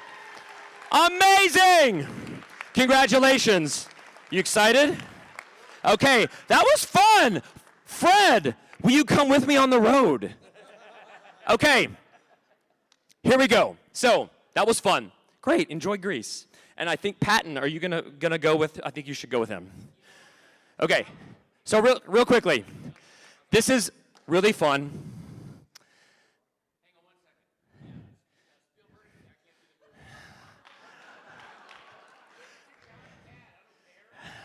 That's a very great joke. Josh Gad, anyone? No. He was in a flop called 1600 Penn, which is a true story. Okay, so this is the moment where we are going to do a paddle raise, and we've all been at those, where we start higher and we go lower. And one of the things that I want to say to you about that is, and this is where the kids are going to come in, is that Bruce Springsteen recently was interviewed by George Stephanopoulos. And George said, why do you do it? Why do you keep doing it? And Bruce said, I want everyone that comes to my concerts to leave with more than they brought in. And my goal for this room is the opposite. Okay? It's called a deficit. And I want you to have it. for the families, for the powerful work that Brady does. They mentioned, I think Chris mentioned, we are agile, which made me think of a deer. So let's raise money to allow Brady to continue to be agile AF, okay? So, the first slide is a $15,000 slide. I'm actually going rogue, I think, Chris. Okay, great. Can you go back? Robert, get rid of that. Okay. Something about this room, and I don't know if it's the incredible representatives or the electricity or the kids, but I am going to go rogue, and it's okay if it doesn't work. I have the microphone, which you can tell I feel very uncomfortable with this. I'm going to ask for $25,000, Liz. I'm sorry. If you don't have to invite me back next year. If you don't ask, this is what my parents taught me. If you don't ask, you don't get it. So would somebody step up? I'm going to ask for 15, but would somebody give $25,000? 25, I'm asking for it.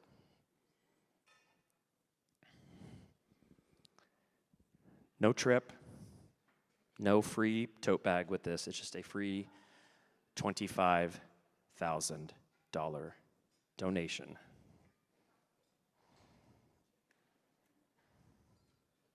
Yes! Oh my God! That has never worked before!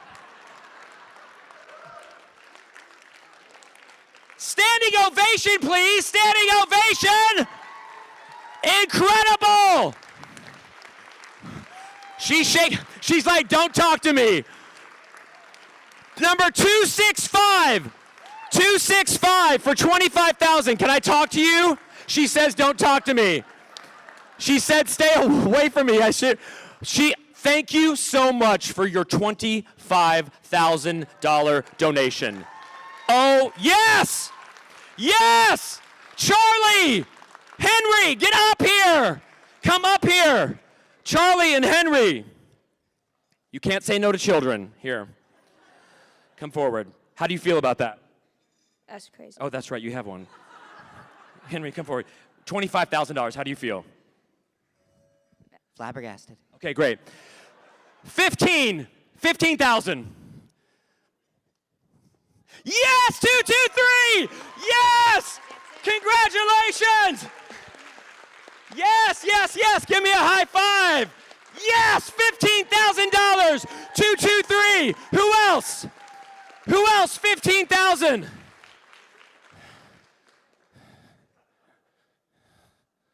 $15,000. $15,000 is $1 a day for 15,000 days.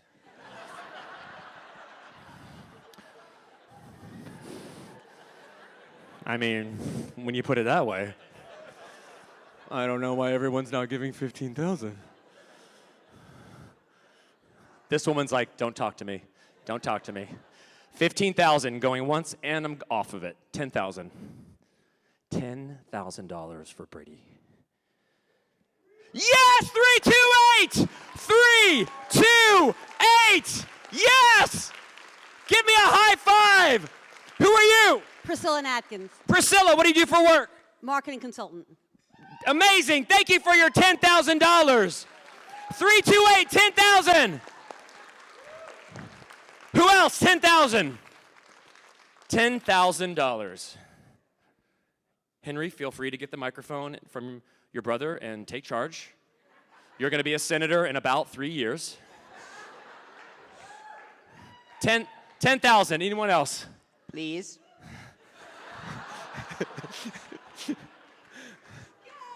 $10,000. Come on. There has to be one more person in this room right now. When people in power show up and say yes, lives are changed forever, and that is why we are here. We are privileged. We are in a position of power. 10,000, come on. I feel like it's here. You're being judged. Yes! Yes! 303! Yes! Yes! High five! Yes! Yes! What is your name? Amy. Amy, what moved the dial for you in those last 10 seconds? Obviously the kids. The kids! The kids! $10,000! Thank you, Amy! I knew there was another one. I felt it. 10,000. I'm moving on. 5,000. 5,000. Yes, 172. $5,000. Yes, sir.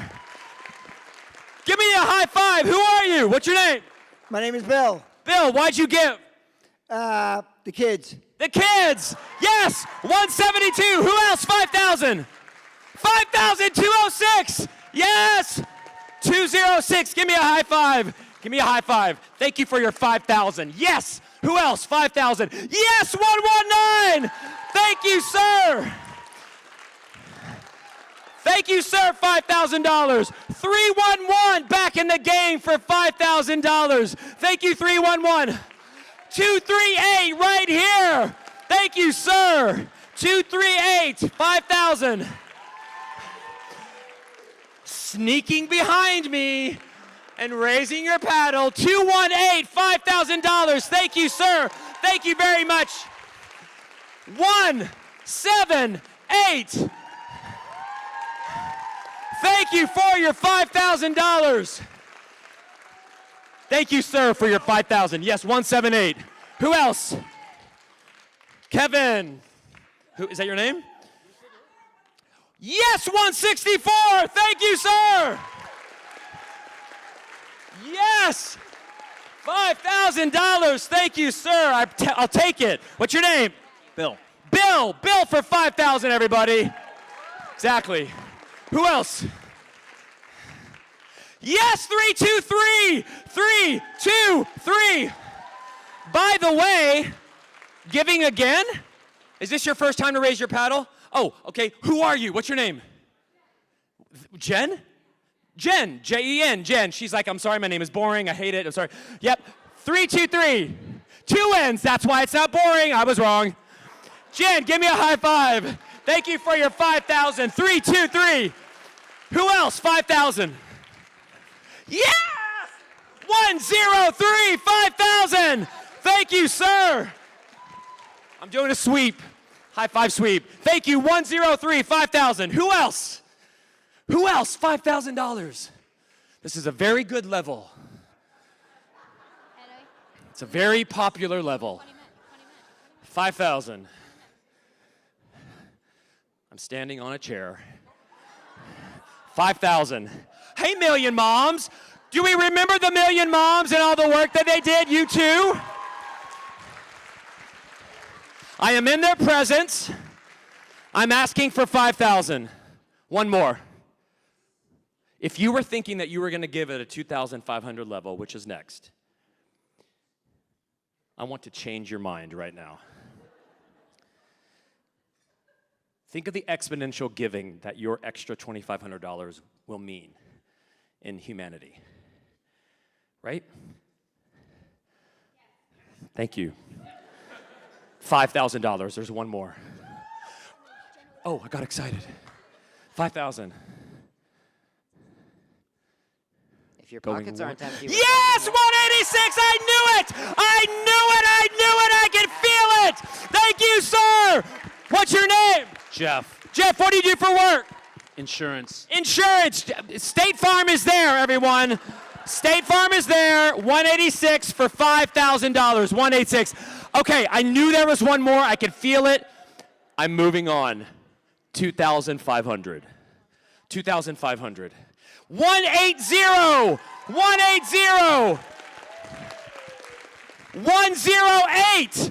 108. Thank you, sir. Who else? 2,500. 25. Yes, 198. Thank you, thank you, thank you. Yes. 198. 198. 2,500. Who else? Chris's mom. Chris's mom. Thank you, Chris's mom. Drink some more wine. You deserve that. Who else? 2,500. Yes, 325. Come on, dig deep. Dig deep. What's your name? Jody. Jody, what do you do for work? I'm a prosecutor at the U.S. Attorney's Office. Get it. Get them and get it. Get all the people. Get all the bad guys. 325. That's 325, 2,500. Who else is in for 2,500?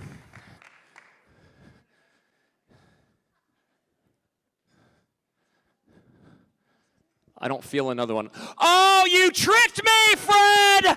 198! Yes! Thank you, Fred! Thank you, 198! You've got to take him to Greece now. Okay.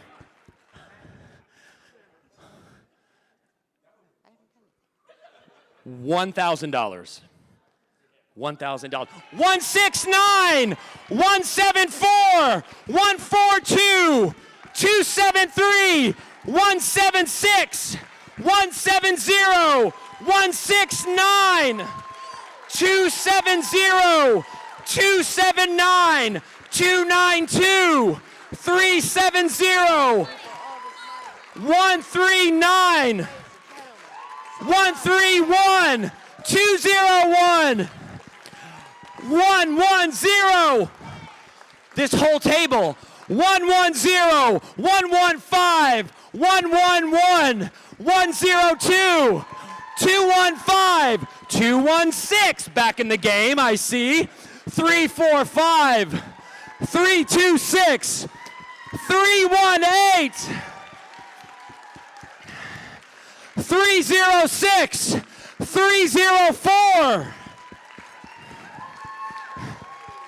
I am getting my steps in.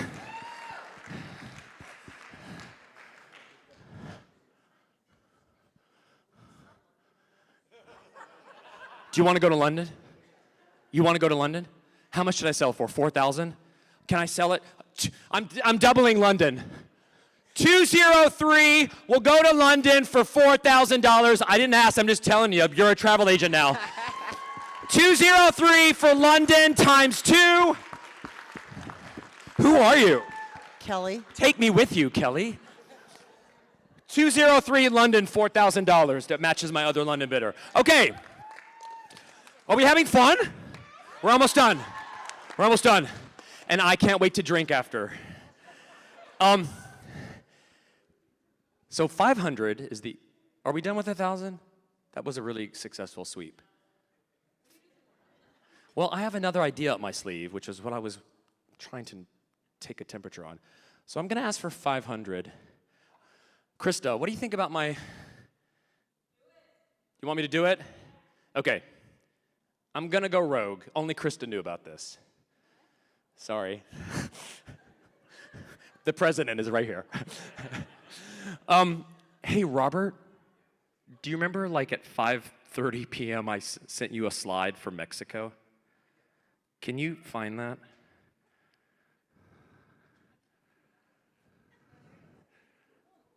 Go back. Okay, here we go. Hey, my royalty, please split the stage.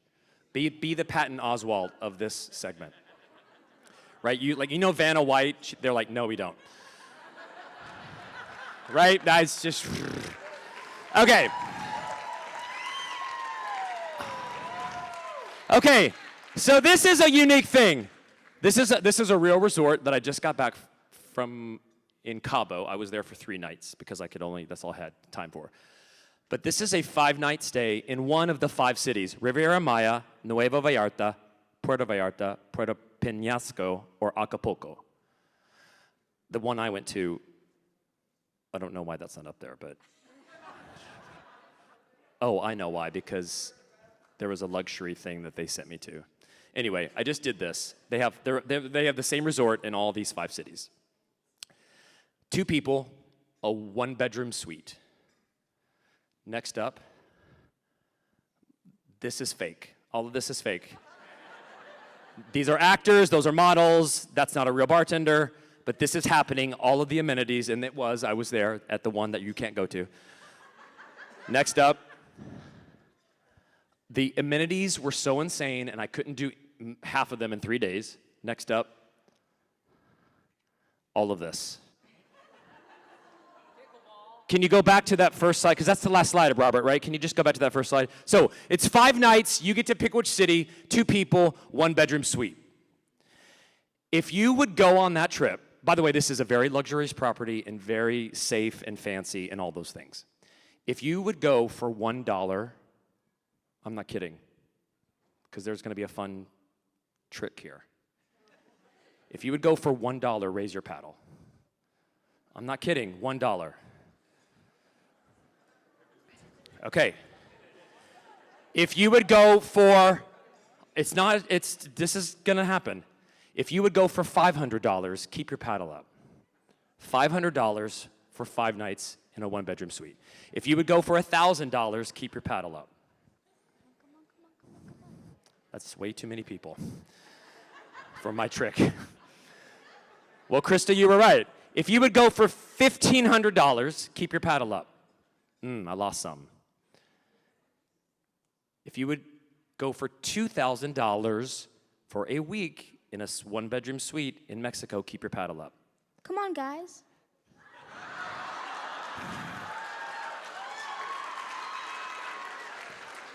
If you would go for $2,500, keep your paddle up. No blackout dates. No blackout dates. Okay. I'm going to raise the price only $100. So I was at $2,500, now I'm asking for $26. If you would go for $26, keep your paddle up. No blackout dates. 2 people, 1-bedroom suite. I only have 10 of these, so the first 10 that I call out are doing it. 125, 182, 375, 296, 202, 201, 204, 353, 236, 342, 108, 109, 105. I think I got you, 353 and 236. I got you. Put down. I got you, 125. Did I get you, 182? I think I got you, 182. Anybody else? That was more than 10. But Liz, because I don't change my mind, all of you that I just called out are going to Mexico for $2,600 for 5 nights. You're going to love it. They'll connect you with the people that book it, and you'll see the property in full detail. Wait! Y'all, that was not enough excitement. All of those people are going to Mexico. And we just did like $60,000 worth of fundraising. Okay, I feel like I've outstayed my welcome. We're going to do a fun thing with the kids, which is gambling, which is illegal in the District of Columbia. So for those representatives that are here, you can arrest me in the morning. My room is 230. Shh. I was supposed to ask for $500, but I kind of want to go right to the raffle. Does anyone want to give $500? Do it really quickly. $500. Just 261, $500. 226, $500. 302, $500. Bing, bang, boom, bam, bam, bam. Who else? This is so exciting. Anyone else, real quickly? Okay, here we go. They're great. That was $1,500. I'm glad I asked. Here's what we're going to do. Charlie and Henry. Andrea, do you have my secret prize? Okay. We have secured I don't know if several $1,000s is the right word. Oh, okay. Well, that's why you're a chief development officer and I'm a dumb actor. We have secured a several $1,000 tennis bracelet from Diamonds Direct. And do we need to show the tennis bracelet? I've actually never touched a tennis bracelet in my life. My mother has one. So this is real. Mother's Day is this weekend. Oh, this is like a Russian doll set.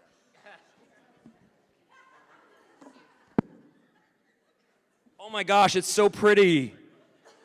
I don't really know from jewelry, but that's so beautiful. Is it catching the light? Can you get on the mag? iMag? iMag?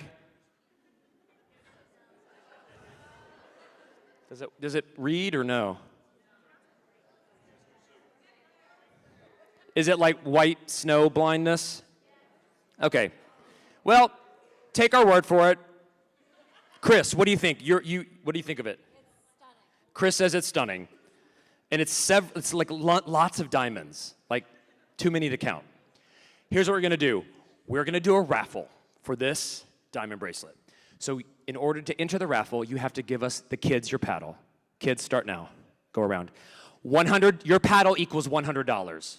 So that's what you get to enter the raffle. And then we're gonna draw on stage right now. So to enter to win this, $100, that's all it is. $100, raise your paddle, raise them up, raise them up, raise them up, raise them up, raise them up, $100, $100 to enter the raffle. I'll take it, $100, yes, yes, yes.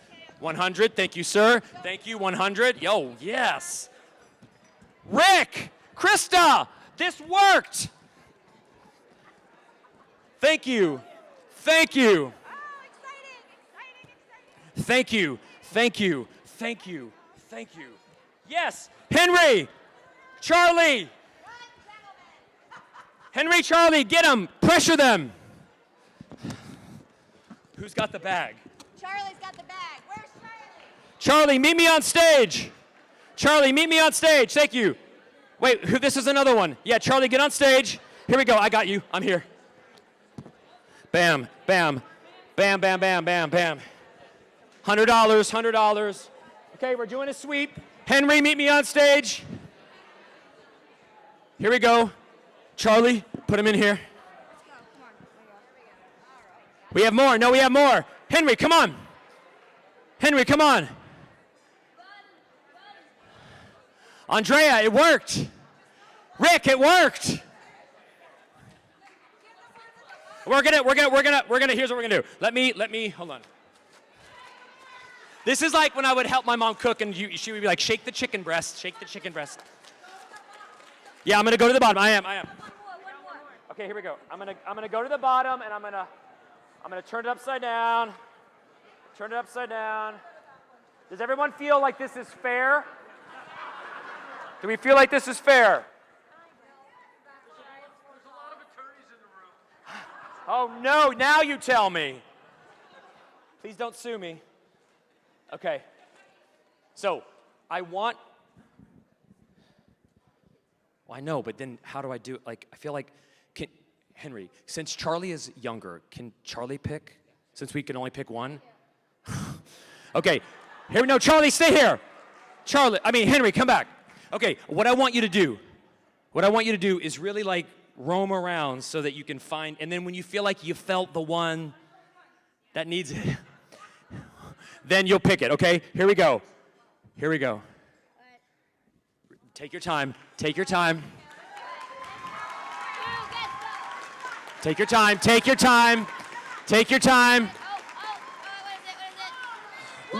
168!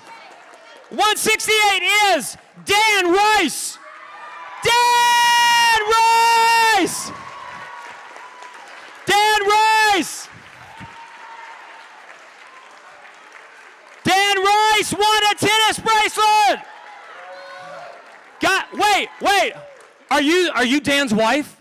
You just won a tennis bracelet! She just won a tennis bracelet! Yes! Okay, the wife has asked me, I know you have a name, but that's just what I said. The wife has asked me to ask her husband, Dan, what he does for work. So I'm gonna ask Dan, because your wife told me to, what do you do for work? I'm a management consultant.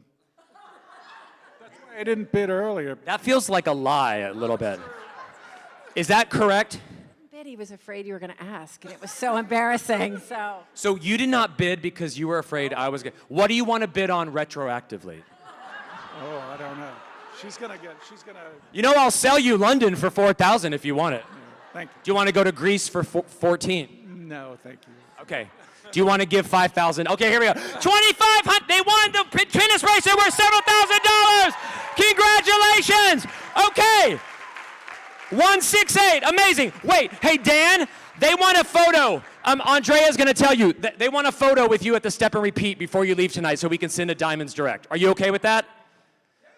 Okay, great. So Andrea and Krista, y'all are going to figure that out with the donor. He's right over here. Hey, that's the end. I'm done. I hope you had fun. Okay, thank you so much. I'm so grateful. Please hire me back next year, even though I went rogue. And is it now you're in charge? And on with the show. On with the show. Thank you, everybody. That was a victory. Yes.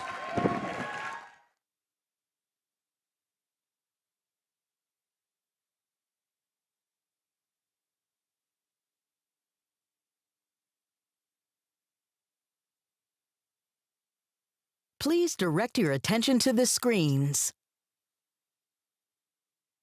In the past, Hollywood showed drunk driving is fun, smoking is cool, and no one wore a seatbelt. But times change. Drunk driving is known as reckless. Everything's under control.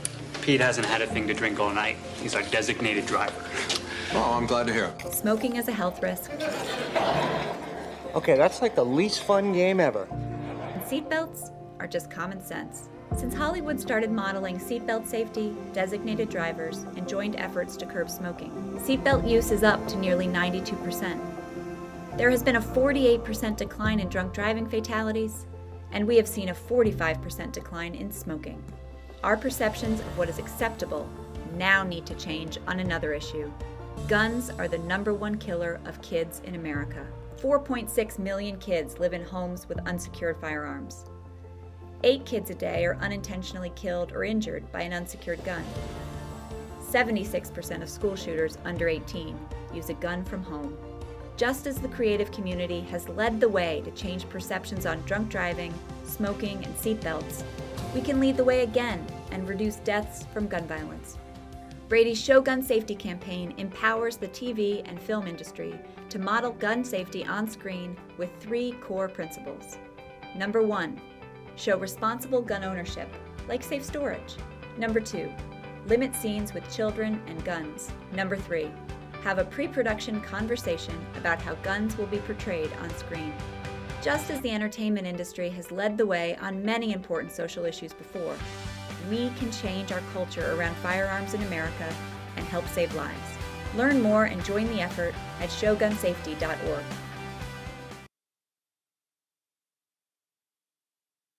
Please welcome to the stage actor and activist Jason George.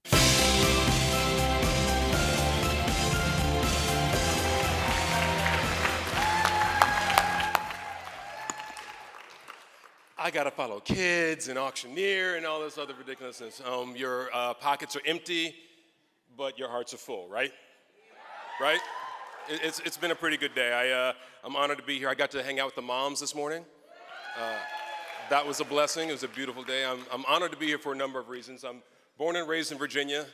My buddy Matt Lemon will tell you that for my entire adult life, I've told people I speak purple. I'm from Virginia. I'm a black kid who went to a predominantly white high school. I'm a military brat whose friends were pretty evenly split Republican and Democrat. I would always say I speak purple. And then as I get to be a certain age and start paying attention to this gun safety, gun violence thing, I realize that I have people on all sides of the issue. I have survivors of gun violence in my family. I have friends who are perpetrators of gun violence. I speak purple. So I think it was predestined that I end up here at Brady, hanging out with you all this evening. So thanks for having me. I am truly honored to be here, and I'm speaking on behalf of Hollywood. I'm Hollywood. This is what Hollywood looks like, right here. But it's an industry that, thanks to Brady, is starting to play an increasingly powerful role in the movement to free America from gun violence. As we just saw, give it up. Give it up for freeing America from gun violence. As we just saw, storytelling depicts and can normalize certain behaviors.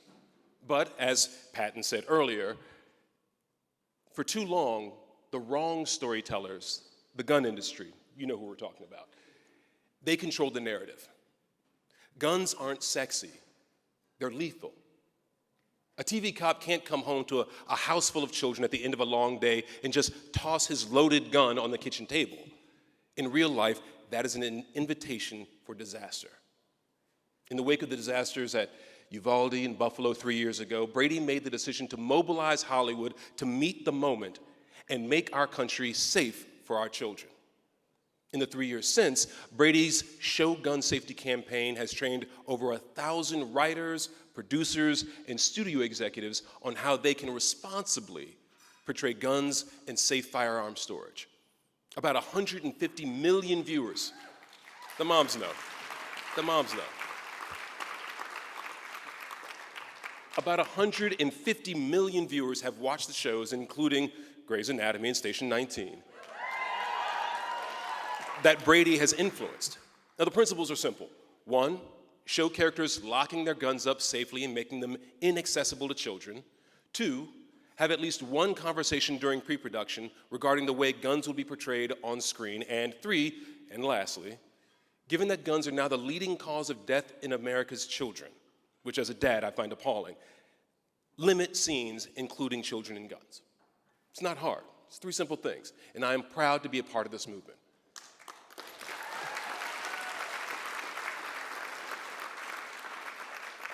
Not every American watches the news. God knows I had to take a break for a minute. But most watch TV. We're getting messages into living rooms and around water cooler conversations. We are making a difference. And importantly, we can save lives regardless of what happens or does not happen in Washington. This is the type of work you support. This is the type of work that your money that you just spent makes possible. Thank you for that. And every time you turn on your favorite show, shameless plug, like Grey's Anatomy or Station 19. Did I mention Grey's Anatomy or Station 19? It's been on for a minute, just keep watching. I'm looking at you, Jenny. Every time you watch your favorite show, you can look for examples of how the entertainment industry is telling the right story about guns now, thanks to Brady. Your support of Brady works to change gun culture in America. Guns are a fact of American life, but we all must work to make safe storage a fact of American life as well. Thank you.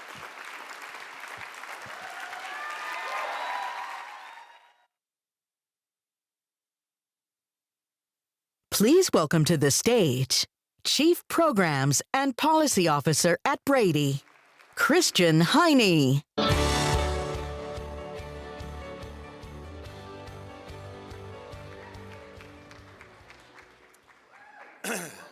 Awesome. Thank you. Good evening.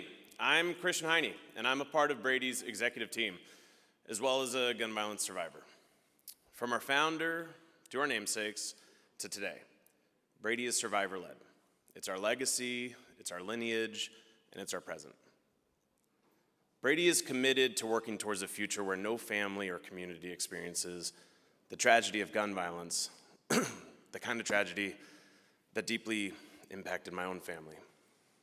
I was initiated into that club that nobody wants to be a part of, when a man with a history of violence shot my parents on Memorial Day 2005. My father survived multiple gunshots, but my mom was killed with a single bullet to the back. The 30th of this month is going to be the 20-year anniversary of that shooting, and 20 years is a hard number to think about, right? I'm incredibly humbled to be here tonight because 20 years ago when I was looking for answers, Brady was the organization that helped me find my voice. Many of the incredible moms, the Million Mom Marchers who are sitting here that we honored earlier tonight, are the same incredible advocates that welcomed me and my family as one of their own.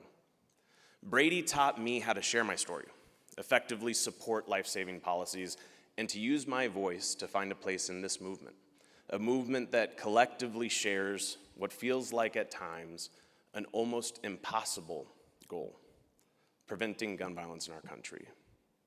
But we know that it is far from impossible. Brady's policy and programs teams are involved in all aspects of Brady's work to free America from gun violence by changing the laws, changing the industry, and changing the culture. One powerful example of this is our End Family Fire campaign, created in partnership with the Ad Council. The campaign launched in 2018, and it leverages the power of media, storytelling, and on-the-ground efforts to bring about the critically important change in how firearms are stored in the home. End Family Fire PSAs in the form of TV, radio, billboards, bus shelters, influencer campaigns, and social media, they speak directly to gun owners about the need for better secure storage practices so that they can protect their family, directly challenging the notion that having a gun in one's home keeps their family safe. The campaign addresses unintentional shootings, suicide, and the improper use of a gun outside the home. Now, we have developed work specifically speaking to veterans, new gun owners, and most recently, Hispanic gun owners. Hispanic Americans are one of the fastest growing populations buying firearms in America today. Ingrid Otero Smart, president of Casanova McCann. Yeah, give it up for Ingrid. You're about to learn more about Ingrid. Casanova McCann is one of America's leading Hispanic advertising agencies, and they recognized, and Ingrid recognized, the importance and urgency of speaking directly to Hispanic gun owners. We discussed the need for both English and Spanish language messaging to connect End Family Fire's life-saving work to this community, and Ingrid and her team offered to make it happen. Let's take a look at the result.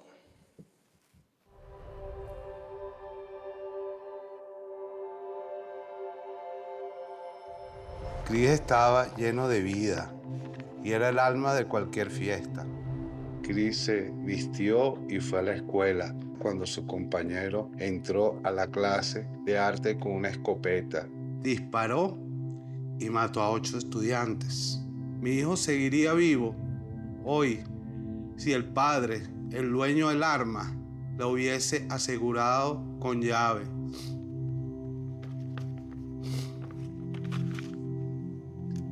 ¿Usted cree que podría guardar de una manera más segura sus armas? Sí, creo que puedo hacerlo. Siempre se puede hacer algo más. Siempre.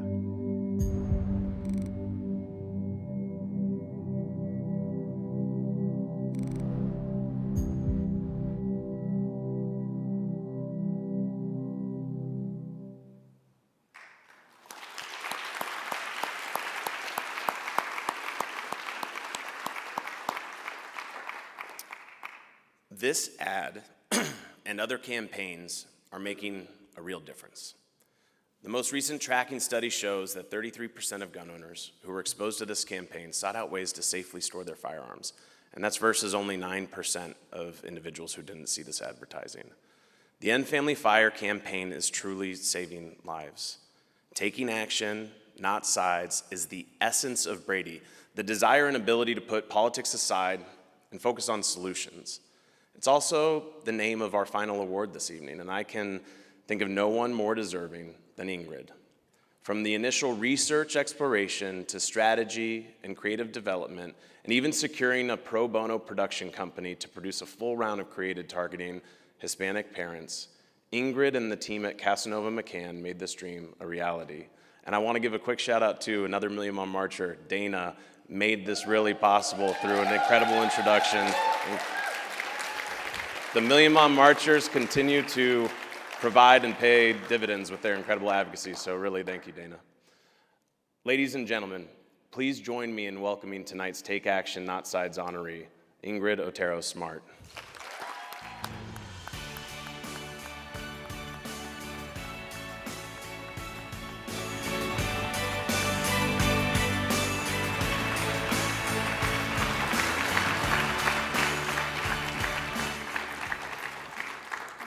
See that. Good evening, and thank you so much for that lovely introduction. I am honored and humbled and so grateful to be recognized just for doing what's right and what was needed. A couple of years ago, I ran into a childhood friend, Dana Sanchez, here in DC, and she told me about the volunteer work she was doing with Brady and the lack of Spanish language materials and communications, and I knew we had to do something. As he mentioned, I lead a communications agency, Casanova McCann, that specializes in the Latino market in the US. We're proudly female and minority-owned, and our vision, thank you. And our vision is to be the most caring agency out there. This means that we are fiercely committed to caring for our people, our clients, our craft, and our community. We know we're blessed and privileged, and it is our responsibility to use our talents to care for Latinos and to do what's right and what's in our power to help them have a better life. As one of my heroes, John F. Kennedy, said, one person can make a difference, and everyone should try. So Dana connected me to Colleen and Priscilla, and I said, we want to make a difference. Little did we know how much was needed. The number of Latinos with a gun in the home has increased in the past few years. And with that, there has been a 66% increase in gun-related deaths among Hispanics in this country. We also found out that 13 Hispanics were killed every day in 2020 as a result of gun violence. 13 people every day. That is 13 people too many. And the lack of information and amount of misinformation among Latinos is just staggering. We conducted research along with Brady and the Ad Council and learned how little they know about gun safety, how they feel they need to protect their families, yet are not protecting their guns, and how they have a false sense of security by just telling their kids not to trust the gun. As we all know, that's just an invitation to try. So we jumped into action and are proud to have developed the first ever Spanish language campaign for End Family Fire and Brady.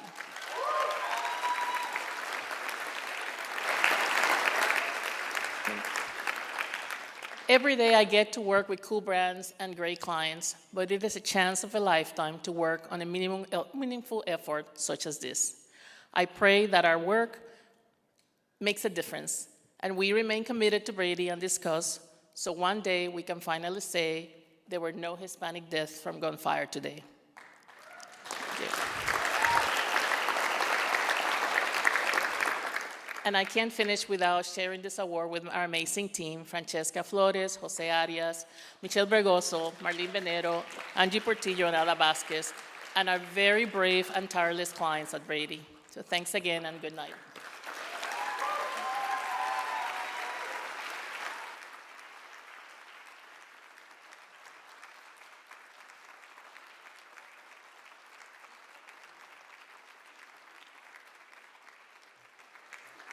Okay, thank you all of you, for joining us in celebrating our 2025 Action awardees. But most importantly, thank you for your generosity throughout the evening. And can I just say, as a comedian facing what feels like a very uncertain overall atmosphere, the amount of optimistic relentlessness in this room, you cheered up a comedian, which is very, very difficult to do.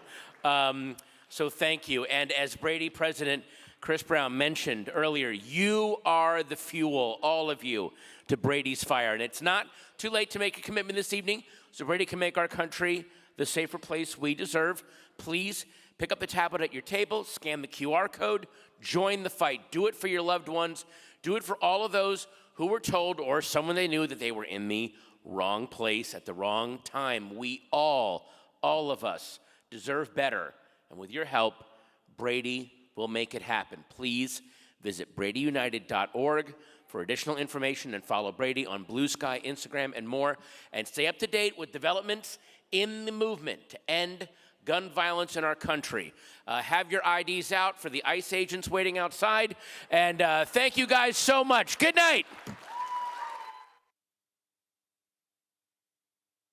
Thank you for joining us at the 2025 Brady Action Awards.